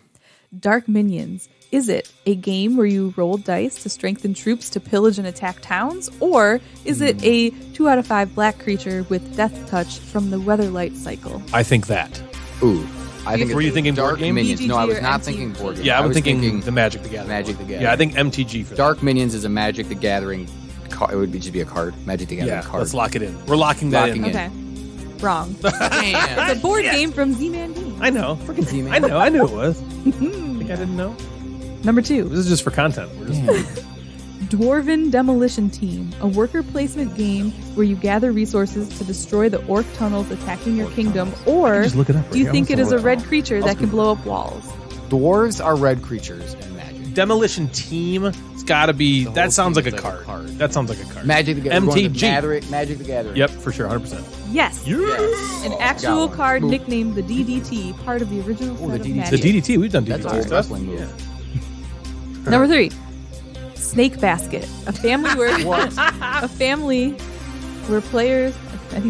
game where players roll dice in real time to charm snakes faster than the other players, or is it 4-drop artifact from Vision Cycle? What's it called again? Snake Basket. Snake basket. Kind of sounds So like a game. basket of snakes. I don't know no And snakes. are you rolling snakes? I don't know snakes. Kind of sounded like a snake. Well, Do you think it's a card? are the dice? Read the description again. It's either a family game where players roll dice in real time to charm snakes faster than the other players, or is it 4-drop artifact from Vision Cycle? So you're rolling 4-drop these dice, artifact. and you're trying to get the snake to go back into the basket. Would a snake back in basket the be an basket. artifact? A snake basket? Would that be some artifact you Wouldn't you want? just want- Yeah, like, you yeah, don't even snake get the basket. snake. You just You get the just get the basket the snake basket. was in. That's what that woman got. I guess it could for- have some residual That's what that woman snake got juice. for Christmas. Yeah, a snake bucket. A bucket. So a basket, snake snake bucket. basket. If there was is there residual snake juice inside the basket? Yeah. Can you tell us that? Not relevant. Can you tell us if this is a Magic card? It might be a board I cannot. game. Oh, okay. I think board. But you might slip. But I suck. Let's go with board. Or let's go with board. What do you think? I was when she first said it, I was thinking board game. Me too. We're going with Jeff's gut, and we're saying board, Board game. game. BGG. It's Is Ant like a good answer? Magic the Ant. Gathering Yay. card from over 20 years ago. Oh, I don't know about that. So we're 1 for 2. Sounds 1 for sucks. 3. Yeah, all right. Number 4. Tower of Champions, a poor man's hero quest with only 7 minis, where players pick one of 6 heroes to fight monsters and climb the tower to defeat the Necromancer. Or is it an artifact that pumps up creatures? Another artifact. What's Now it called? let's- Tower of Tower of Babel? Champions. Tower of Champions. I think that Dan somehow bought this game. Yeah, I think it's a game, fucking too. bitter about it I think it's a game. because he bought it and he only got 6 7 minis. and minis. he's like, this is Yeah. This is bullshit basically of a Hero game. Quest. Fuck this. Board game. Board Board game. game. No. Fuck. Once again- Wait, well, hold on. That wasn't our final answer. Yes, it was. Obviously. I thought we said I mean, Magic. He said, once again, it's an MTG card and it is terrible. Just terrible. that was not our. You need to wait. Man. Not very good. You need to wait for us to Say final answer? All right, yeah, I'll do that in the because that was. Jeez. She bought it. Stop it. Number 5. All right. We got Lost Legacy. Oh. Is it fantasy-themed card game with play similar to Love Letter, or is it a white enchantment that exiles target legendary creature? Lost Legacy. Sure sounds like a fucking game, but we've been wrong. Some of Dude, these have to be a the damn last game. like 3 in a row were Magic together. So this would have to be a. Yeah, I say we just fuck the name. We just go on the law of averages. So we say board game. Yeah, Board game. Board game. This is the final answer. we'll see. You have to say final answer. We'll say it in a minute. What? Tell us if Yeah, we're is, right. it a board game? Is it your final answer? Maybe.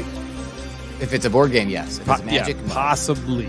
So you Yes, tell us. if It's a board game. Final answer. Yeah, final answer. Locked we get in. it. From Ooh, we're 2 for 6. AEG. Oh, 2 out of 5. Okay. I thought it was- So it's a board game from Is that 5? AEG, and there's like 8 different versions. I highly recommend playing it. All 8 versions? Damn. This one's Tower of Absalom. Yep, Tower of Lost Absalom. Nope, Legacy. Lost Legacy. Oh my god. The Tower of Absalom.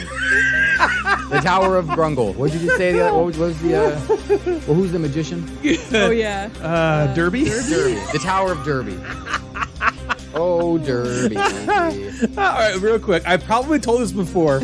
For some reason, there's this football player named Julio Jones. Well, okay, Julio. not for some reason. There's a football his player named Julio Jones, Yeah. and he was one of the best wide receivers in football. I don't know if does he still play? Yeah. Okay. I don't know why I thought this. For some reason, I had it in my brain that his nickname was El Diablo. And so I tell this to Jeff and our other friend Niv, and I'm like, yeah, you like I got scored. Julio Jones. Yeah. Yeah, I'm like, oh yeah, El Diablo, and they're both kind of like, what did you say?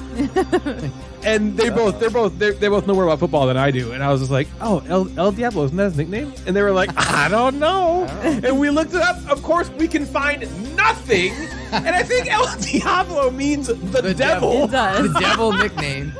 Oh, the devil's running with the football. Oh no! The devil. Diablo. The Diablo. I thought I heard that great. somewhere. That was his El Diablo. So that's his name now. Yep. The devil. Oh, Matt Ryan passes to the devil. The devil's on the run into 2010. Touchdown, El Diablo. Watch out, you Christians. Here comes the devil. the devil. He's coming to get ya. With the devil. Oh my god. God support the team. But anyway, so yeah, that reminds me of that for some reason. Lost Legacy? Derby thing. No, just saying Derby. Just saying Derby. Like the name Derby. Yeah, Derby the magician. Made up magician. Welcome. This is Derby the magician. Illusions. Derby the magic. Derby magic man. Oh, Derby colon magic man. What colon is spelled out? Oh, my sides are splitting. Oh, okay, continue. Okay. Magic the Gathering. Final answer. Numbers. How many do you have right so far? I don't know. We got 2 for 5. five, I okay. think. Read the question. Number 6. Spoilers. Silent Death.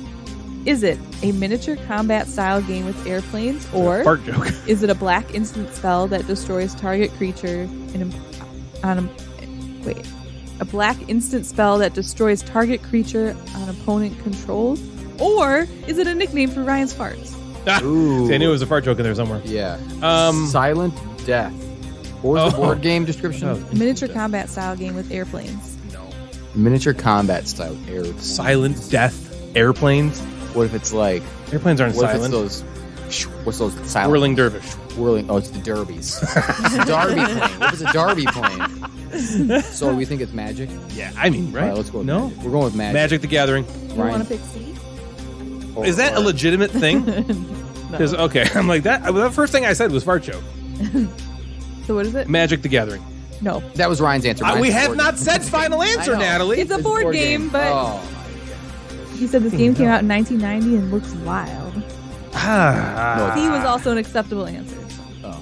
Should went We should have. Well, I did say fart joke, and I think I said fart joke final answer. No, you I'll give half. Well, we'll roll it back. 2.5. Fart joke final answer. Yeah, just you can cut and edit it. Number 7, Twisted Fate.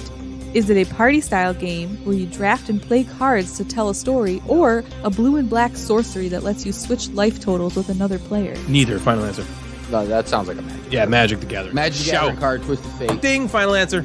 Nope, it's a board game. God damn it! And the, Suck! you said this one, the BBB listing is sparse. Sparse? Bears! Spares? It's like you're bowling. And you didn't get a strike, and then you try to go for the Got a spares. spares. How many Hey, spares you did you get make that this 9 game? spares? I got 18 I spares got that this spares. time. You Bowl said there's to only 180. Darn near bowl to 250. one picture and 2 people own this thing on BGG. That's because it's bullshit. This fucking burrito man. If he hadn't just purchased me Bitoku and half of my collection of board games, You'd be mad at him. I would be a little bit annoyed. Number 8. We have 2 right. You guys are not doing it. Shut the fuck up. We know. Good job, We Dan. know. Good job. You're getting them. Okay. Number game of 8. bullshit. Why do you want to get us? We're not trying to piss you I'll tell you why. Remember that last game No. of Board Game or Bullshit? No. That was supposed to be retired? No. Yet it wasn't. That they gave you, that Ryan gave you the answers for? And was like, Yeah. oh, this one is basically, Every oh, we single watched one. that show 6 minutes ago, and I just read a review about it. Oh, it was bullshit. All right, we got some more to get through. Try to get some right. Okay. Number 8. We can still come out. Desert- It's a board game. Who gives a shit? Yeah, right. All right. Well, how many do you have? Who cares, Shut the Natalie? fuck up. Shut up. Read the we have goddamn clues. 2, I think. Shut up. 2.5. Why does with it a matter fart how many joke. we have? Why do you care about that? Desert I was what? going to try to give you a goal to try to get. Try No, to get half no, of don't them. patronize us. Our goal should be 2. We got it. We get it. Our fucking score is very It's sparse. low. It's All right, number 8. Desert of the Glorified, a game where each player attempts to score the most points by sneaking caravan routes through the desert, or That a sounds like land Through the desert. that has cycling. Magic the Gathering. Magic the Gathering, final Suck answer. It, Dan, we final got answer, one. Magic the Gathering, final Magic answer, the final answer, Gathering. final answer. Yeah. Boom. Spare stat. It's burrito! A lot of yelling in this game. We'll be right back. You're pissing us off. Yeah. It's not Is this me. the last We're talking to one? Dan. 8, 9, 10. Number 9. There's 14. Whoa. Jesus, fuck. I thought there was 10. What are we going to do? Okay. I mean, I could just do 10. No. No. Conflict- We're not giving anyone the satisfaction. Conflict of Heroes, Oh, that's a board game, right? Yeah. a hex-based World War II themed We should have game stopped, centered. shouldn't You have to say final answer if you want me to stop. No, yeah, read it. A hex-based Game World War was II themed game centered around the birth of the Blitzkrieg, or a white instant where two legendary creatures deal their power to one another via combat. I think it's a board game. I think it's a board game. We're gonna say board game. Board game. Correct. Yeah. 2010. We're going to charge. Jeez Louisa. Number 10. Two in a row. Sword Crafters. Oh, that's a board game. An It's a board I game. cut, you choose game where Board players game. build. Stop reading. You build That's a sword. Board You game, build final answer. actual Ding. sword. Ding. Yes. That's Three in a row, baby. That 3 in a is row. awesome. Here we go. Number 11. Temple of the Dragon Queen, where you will fight monsters, overcome hazards, and find treasure. Are you ready for adventure? Or a land card that enters tapped unless you reveal a dragon card from your hand. Temple of the who what? Temple of the Dragon Queen. I could see that being a magic card. Let's go with that. Let's go with Magic card. Final answer. Magic card. Yes. God, this game's great. You're really making a comeback. Fuck yeah. This is for Number the content. 12. Beloved Princess. Players take on the roles of party hosts, seeking the best mix of guests to make their gala the greatest and win the heart of the king's daughter. Or is it a one-drop King's creature daughter. with lifelink? I think it's that. They both sound wrong. What's it called? Queen's daughter? Beloved Princess. Some. What did you say? Queen's daughter? I mean, King's Well, yeah, that's part of the description. You don't even know. You What have was to win the Tower heart of of the king's Hoo-Ha? What did you say daughter. earlier? Tower of Azkaban? What? So, What happened? Beloved Princess. It sounds like Surrealist Dinner Party, the game. That's I feel not like it. I would have heard of this. I've heard of every game. Except The Spare Lost one. Legacy, Tower of Champions, Silent Death. Yeah. Well, I didn't say final answer. So, though. Beloved Princess, do our magic cards have princesses? Can you in read the description for Beloved Princess, the board game? Players take on the roles of party hosts, seeking the best mix of guests to make their gala the greatest and win the heart of the king's daughter. That sounds made up. it? Do they have Princess Magic the Gathering cards? I thought they were all just like dead things. Dead. There's so many sets. So, do we just go Magic? I don't know. We'll go with your gut, I guess. Answer is 4 in a row. Let's go with Magic. yes. Oh! Let's go! Someday this might mean something to one of the Gamecaster crew, he said. Oh, I wonder if that's in because Dan bought us Magic the Gathering starter deck. Yeah. Ooh. I wonder if that's in Number there. 13, The Messenger. A game where you, the royal messenger, must return to the palace and deliver the urgent messages you've received from the scouts as quickly as possible.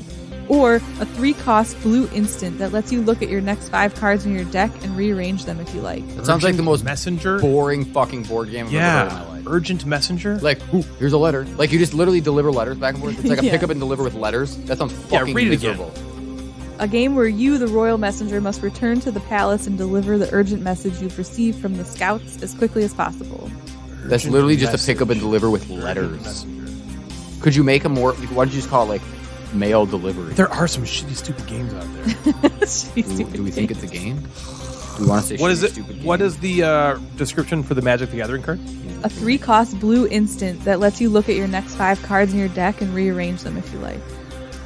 Ooh, the that- messenger's delivering the cards to you to rearrange them. If not, that's a good fake out. Yeah, they both sound wrong. Neither. It's were a fart. What were the last couple? I don't remember. Shit. The last one was Magic the Gathering. It was Princess. The one before that was a game. I say we. For my gut is telling me Magic the Gathering, but my gut's always wrong. So should we say board game? Well, then should we go with? No, let's go with Magic the Gathering. Magic the Gathering. Final answer. Magic card. Nope, it's a board game. Oh, that sounds like the worst board Listen, game. it's a I don't want to solitaire- listen anymore. It's a solitaire game for 8 to 12-year-olds and is another game owned by 2 people and 3 have it on their wish list. The demand for this game exceeds the global ownership of it. All right, we need one more to get above All right, 500. last one. Yeah. Ready? All right. Clear a Path. A cooperative game. Cleopatra. Cloister. A cooperative game for 1 to 4 players. You must clear out 9 locations to stop the acolytes from breaking the seals, holding back the evil unhallowed. Like those seals? Or That sounds made up. 1 cost red sorcery that destroys a creature with Defender. Clear a path. Yeah. You think it's magic? Yeah, but again, I thought all of them were magic. I know. I was only right half. None of those are real games. Yeah, We could be right exactly half the time. Let's say magic. I agree. Magic the Gathering. Yep. Let's go! Hey. 8 out of 14. Fuck all you haters. And- Only get 7. And this We was had 2 a worth minute ago. this was worth a whopping $2. Whoa. Really? Damn. So you got half? Yeah. No, we got 8. 8 out of 14. Nice job. Suck it. Damn, that was Think about that. Yay. To end the show today, we're going to do top 5. We have Christmas things to do. We have Christmas things to do. We got It's the Christmas things to What do. we're doing today, I think this might have been a recommendation from Kim Rapp, Yeah. maybe, Oh, yeah. in the Discord, who said, it'd be kind of fun if Kim you guys from did like a Canada. top 5 stocking stuffer. Or maybe she just said, what are some stocking stuffers? And Jeff was like, you know what? That sounds like a top 5. So like it. we waited So we for did the it. Christmas episode, and we're going to do top 5 stocking stuffers. Does it sound like the same list as top 5 small box games? Probably, but we're doing it anyway. Here we go. my God. If you want, you can make a note that just says Gloomhaven, put it in the stocking, and then that leads you to Gloomhaven. So it doesn't have to be small box So it could games. be anything. All you motherfuckers who said it had to be small box games. Wow. We're going to go me, and then me. All right, number 5 for me is this. It's your turn. In this list, Jeff also went to Instagram to get the yeah. stocking stuffers of you all. So we're going to go. Let's go. Me, Natalie, Jeff, people. All right. Okay.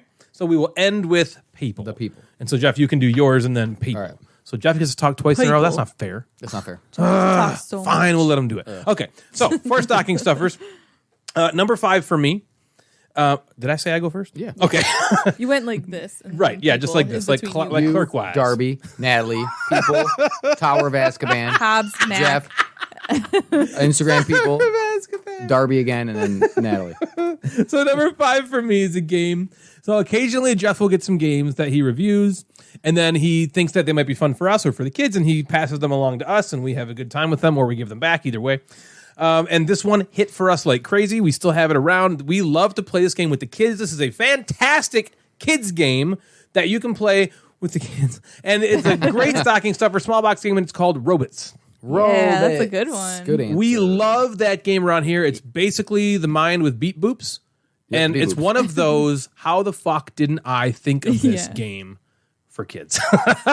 Natalie, what's your number 5? My number 5 is a game that consists solely of magnets called Attraction. Ooh. I don't know. Is that available anymore? Or Hearts of It. Hearts Hearts of Attraction, I might think, be. is available. Yeah, weirdly. And then there's that other one with the string, but we just Cloister. Klepto. Cluster. Cluster. Darby.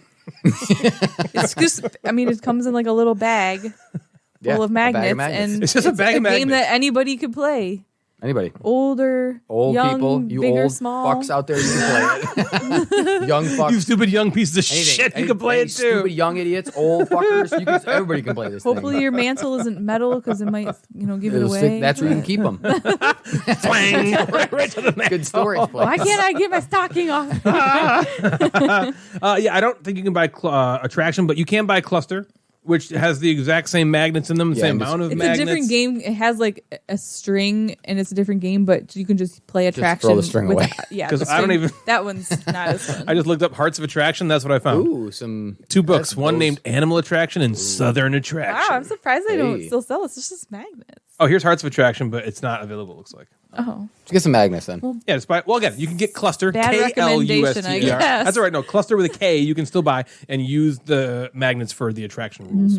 Jeff, what about you, man? Number 5. My number 5, it needs to be a slightly bigger stocking. You can do that. But this on is the also border. for a gamer. You get them oh Red shit, is it Cathedral. Gloomhaven? I'm sorry. Oh, okay, Gloomhaven. What did you say? Or Red Cathedral. Red Cathedral is in a is in a Couldn't hear what he box said 'cause we were small, a little talking. smaller, maybe ish about like a Codenames box. yeah. But you might be able to fit that. That in the is top, questionable sticking if out. that can fit in a stock. He said he I prefaced it said with you need a slightly bigger larger stocking. stocking. So Like one just you can fit make a it baby in? slightly. that is not. It's not like a Grand Usher hotel box. Look at that box. Yeah, it's right over there, Natalie. It's not that big. Oh yeah. Oh yeah. She does not. I guess Jeff is That's kind of not right. stocking She is not stocking. okay with that. Let alone Natalie says Twister for games. Yeah. We all Which one doesn't have a theme? Chess. Oh, Jeff, that box is a little too big for that stocking. Way to fuck the list up. you can't fit a baby in that, Yeah. Jeff. Oh my God, what a stupid ass answer. All right, Jeff, what's your number 5? Oh my mean, gosh, people. the Instagram What are the people? People. So I'm gonna give a shout out. I'm gonna give a shout I out to think you all need the to- people that answered. You need to change your voice to a people voice. Because they already had a people voice. Not a Jeff voice. You're giving me a people yelling voice. What's happening? All right, here's all the people that responded. Thank you for those of you who responded. Jim Gamer, Yeah. Board to Play, Bad Board Game yeah. Covers, Main Street Meeple, Ace, VD Whoop, CP Wilson, Nice. Mick Dave, Mick, Better Awesome. Half Reviews, Yeah. Brush Monkey, right. Osgore, Osgore again, Whoa. Geek Chic Gamer, Yeah. Gaming with Santana's, Nice. Board and Scale. All right. So there's some new ones. Board and Scale Board and might Scale. be new. Ace VD Wulp. Ace VD Wulp, her name is Krista. She's from the Netherlands. She just started listening. I want to give her a shout Very at her cool. and Hello, say hi. Krista. Thanks for listening. We have oh boy, I don't know what that one says. We have Trash Talk. We have Nice. Vitruvian Gamer. Okay, very cool. I also think new. Their picture is one of the semi co-op that does all the artwork. You know what I'm talking about? They do like the cool art. The like comic books. Yes, the comic Yes. book art. Like, Yes. their icon looks like one of those, which is really cool. Very so I don't cool. know if they have any affiliation with it, but that's cool. Okay. Miss French Toast, Plurpy, Nice. Hey. Midwest, Meeple. Oh. We have TYG 808. Oh, Ty. Yeah, Ty. Prime guy. Time Board Gaming. Welcome to the Nice. club. The Game Table. Yep, the yep. Island of Maria. Ooh. Dog-powered vehicle. Island Yeah. of Maria is new. Okay. And I think that's it. So those Nice. people chimed in. I have wrote this massive list down because there was a shite ton of responses. Wow. So you have a So you've top compiled them five? I've into a top compiled them five? into the top five. And Nice. the number 5 is a game that I had never heard of, and I had to Google it, which numerous people said Enchanted Plumes. What? Enchanted Plumes. Enchanted Plumes? Like I read it as- Plumes? Yeah, I read it as Enchanted Plums numerous times, but it's not Enchanted Plums. It's Enchanted Plumes. Enchanted Plumes. People were like, yeah, I was like, I've never heard of this game. neither. And then I looked it up. I'm like, it gets, some decent love, but I have to look it up a little bit. Enchanted Play Plumes. proficiently. Ooh, I like the alliteration here. Play proficiently to produce perfect peacock plumes. Ooh, the plumes. Plumage. So Enchanted Plumes. you're So check that making thing a out. I've never peacock. played it before. It's a cardish Came game, out this right? year. Making a tableau, yeah. So Enchanted Plumes. 7.8. People's list is already worth Wow. it. I like It's it. already It's worth it. already worth it. Thanks, it might have people. been a My pile God. of garbage. Yeah. But number 4 for me is a game we played with Ben and M not too long ago. And this is a game that when I first played it, I didn't really see I didn't understand it. It's not like everyone loves it. And I'm like, I don't get it. And then I played it again and I totally got it. I totally understood it. Every time since, it's been really fun. And it's called Six Nimmt. Yeah. There's other versions of it that have come out since, but Six Nimmt is the one that seems to stick around with people, and that's a great party-ish game. I wouldn't even call it like a party game, but it's great in a situation where you have like 5 or 6 people, Yep. and you're looking for a quick card game to play. It's really, really fun. Fits in a very small box, and that is my number 4, Six Nimmt. Natalie, what about you? Good one. Thank you. My number 4 is one of my favorite games of all time that is very little, called Love Letter, Love Letter. Ooh, You love Love Letter. which is basically just some cards and some gems. Or cubes. True. And sometimes it comes in a box, sometimes it comes in a little pouch. Yeah. Get either of them. Yeah. And there's Very different cool. variations of it. True. Lots of different ones. Lots. And there's like isn't there like a deluxe version? I think we had that for a while. The one Oh, I yeah, just the recently bigger- bought to keep at school has, instead of the red cubes, has these like small Hearts? tokens. Oh. They're like little Oh, okay. plastic. Yeah. Oh, interesting. Almost there's, like like- Bakelite tokens, which are Yeah. kind of cool. Nice. You're right. Isn't there like a Batman one or like other themed? You had the Batman one, didn't you, Jeff? one? I still have Batman. Yeah. There's Yeah. like Hobbit, there's Santa Claus, there's a Princess and Princess Right, one. Derby. There's a lot of cool. A It's Derby very one. fun. There's a Whirling Dervishes. There's a Tower of Azkabar. There's a lot of those. There you ones. go. We just gave you stocking stuffers for the next like 10 Yep. years. And yep. One's not Red And they're all Cathedral. over. All right, Jeff, number 4, man. My number 4 is a game called Jaipur. Oh, Natalie hates that one. Jaipur I'm just kidding. I don't know. is a great game in a smaller box than Good Red one. Cathedral. So suck it, Natalie. Small or smaller? Smaller. It's smaller. Like It would not. fit. It's not Cathedral. like robot size, but it's like Smaller than Red it Cathedral. would clearly fit. Yes, it's smaller than Red Right, far Cathedral. smaller than Red Cathedral. You know I see a what? box over there that has the same size as Jaipur. I don't It's know. like skinny. Okay. yeah, and- it'll fit, Yeah, Natalie. it'll fit totally. Okay, Twister. okay. Is it like Oni? No. Onino. Onino. It's the hell kind of like Onino? Onino. It's kind of like Onino. It's a little bit like Onino. So yeah, that's mine. Jaipur is a great Very good, very two-player good. game. You love One that of one my for sure. Good, favoritos. You love that one. There's many games out there that have camels in there, and that's one of them. Yep, that's Like one of the Camel camel Cup? games. Interesting. Yeah. Number 4 Camel from our Up. people, our Instagram people, is The Crew. Yeah. Good Great one. Good choice. The Crew is wonderful. Fantastic game. Either version I've heard. Yeah. We have the new one. We haven't played it yet. I Ben and haven't Em love played it. it They either. said it's great. Yeah. So that's very cool. Yes, the Number group. 3 for me is a game that I've had in my collection for a long time. Every time I break it out, it's always fun.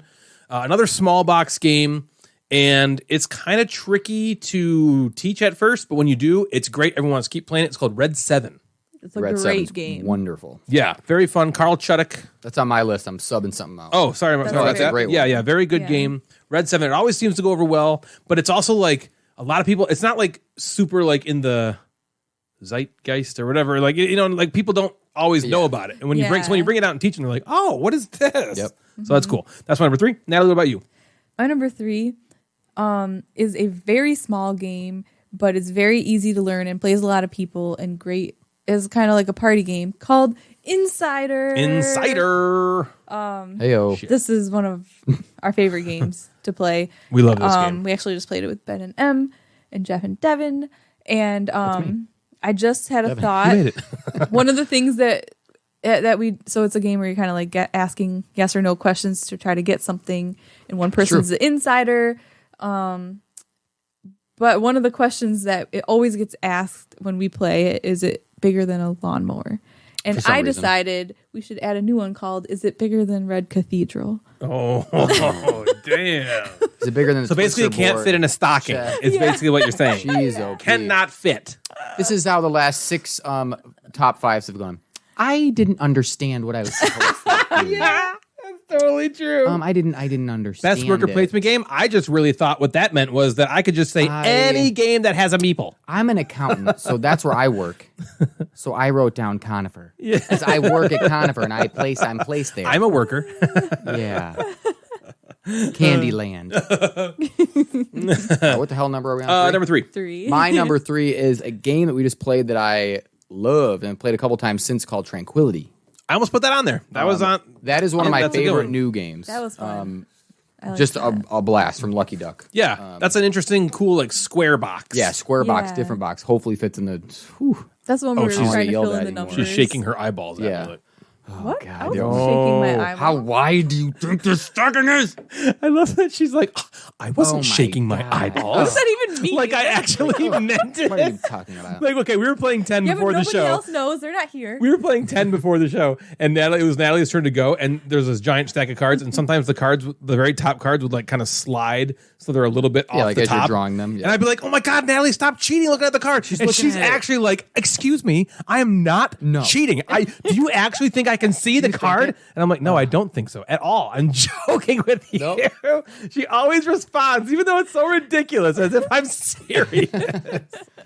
Oh my God. The People's number 3 is one of our favorite games called The Mind. Yeah. Ooh, Is yep. that number 3? Yeah, boy. Number Very good 3. choice. Instagram world. Very So good. that's That's a great one. awesome. I didn't have enough time to sub mine out. My number 2 is Insider. Natalie, what's your number 2? Ooh, hey-o. My number 2 is a game we played last night called Silver and Gold. Yeah. And also, if you sing the song, kind of sounds Christmassy. Silver and gold. That song. Silver and gold. One is silver and the other's gold. Yep. That one you There guys you didn't know. Yeah, Yeah, that's a great game. This game, yeah. It's game.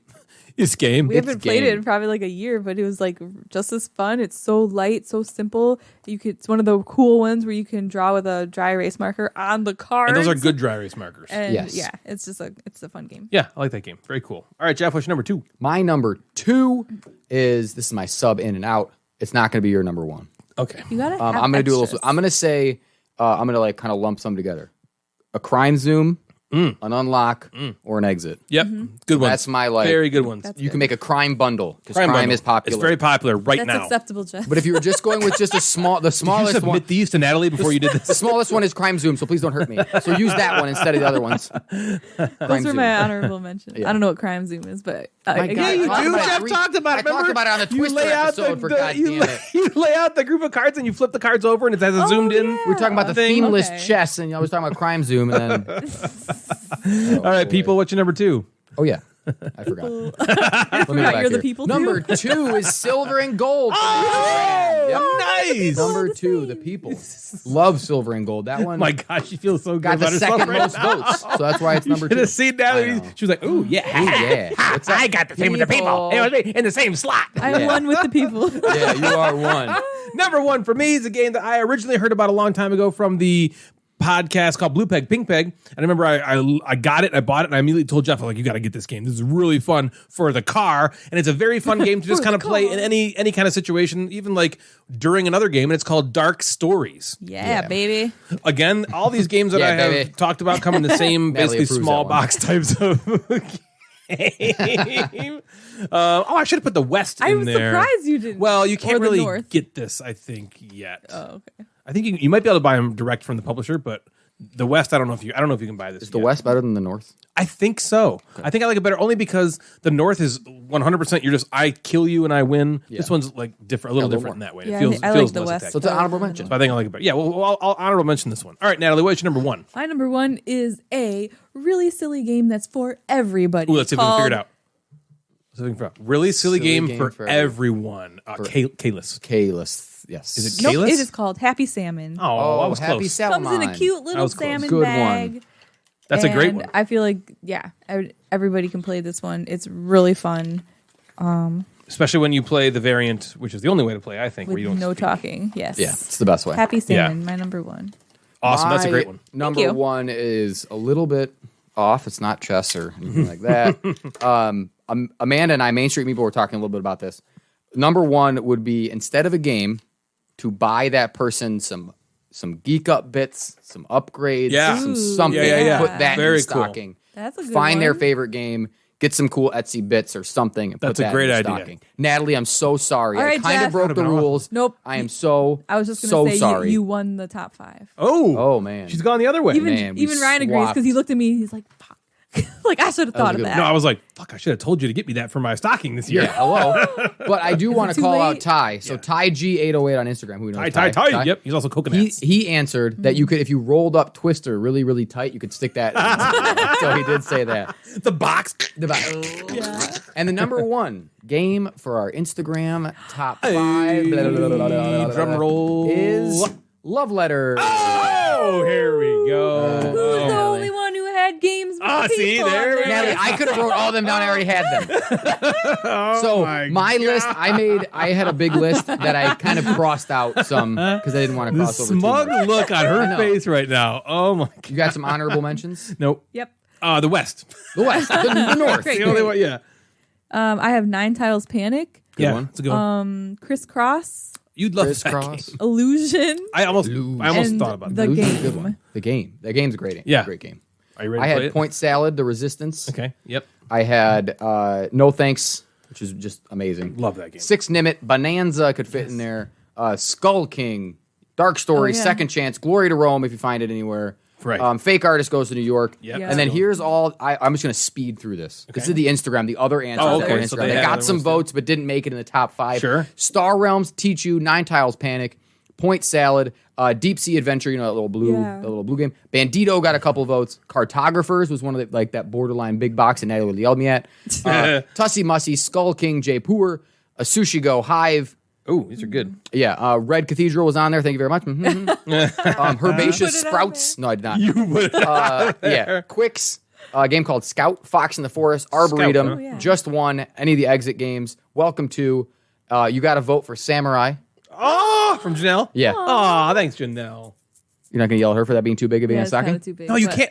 I can't. You can't say speak out anything. against my game. Get Bit, Six Nimit, and Llama, which I would like to play Llama. Oh, Those man, are all Llama very seems good fun. That's Knizia. suggestions. Yeah. I hope that helps somebody like come up with a Yes, if you stocking want stuffer. this list, I can send it to you, or you could just listen to this episode. You reminded slowly. me about this game that Natalie and I played with Jim Gamer when he did his his Yeah, subathon that was or his fun. what was that It for? was like a 24-hour hour like, gameathon. fundraiser. Oh, It yeah, I was remember so you guys fun. It talked was about called that. like Obama Llama or something was like that. it? It was really, Something like really, that. really fun. I remember thinking like, I want to buy this right now. Yeah. Why didn't we not? Oh man, I do can't remember you guys talking but about it's that was a really fun game that we played with Jim online. It was awesome. That was fun. Yeah, I really liked that. Cool. That was a good top 5. Yeah. Merry That Christmas was. and happy Thanks- holidays thanks to to everybody. Instagram. Happy holidays, everybody. Yeah.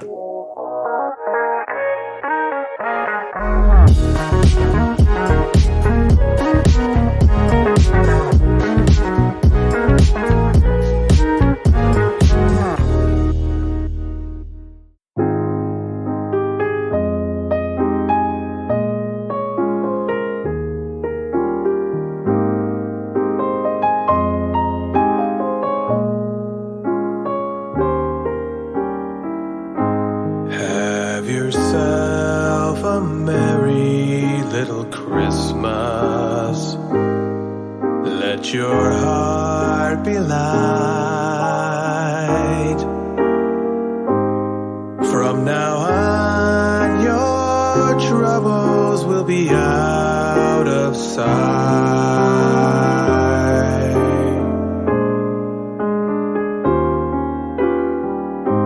Have yourself a merry little Christmas.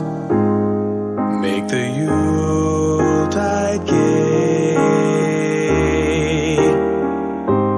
From now on, your troubles will be miles away.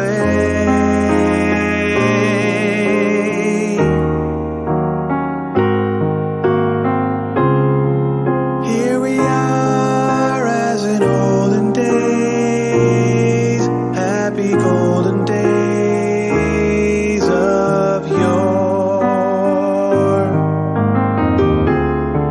Faithful friends who are dear to us, gather near to us once more. Through the years we'll always be together, if the fates allow. Hang a shining star upon the highest bough. So have yourself a merry little Christmas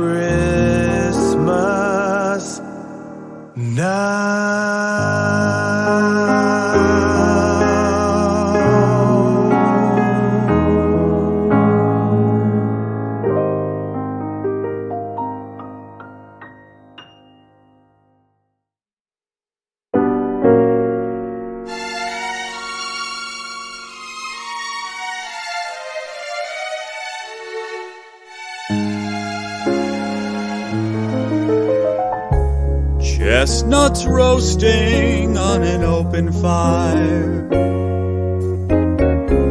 Jack Frost nipping at your nose, Yuletide carols being sung by a choir, and folks dressed up like Eskimos. Everybody knows a turkey and some mistletoe help to make the season bright. Tiny tots with their eyes all aglow will find it hard to sleep tonight. They know that Santa's on his way. He's loaded lots of toys and goodies on his sleigh, and every mother's child is gonna spy to see if reindeer really know how to fly. And so I'm offering this simple phrase to kids from 1 to 92. Although it's been said many times, many ways, Merry Christmas to you.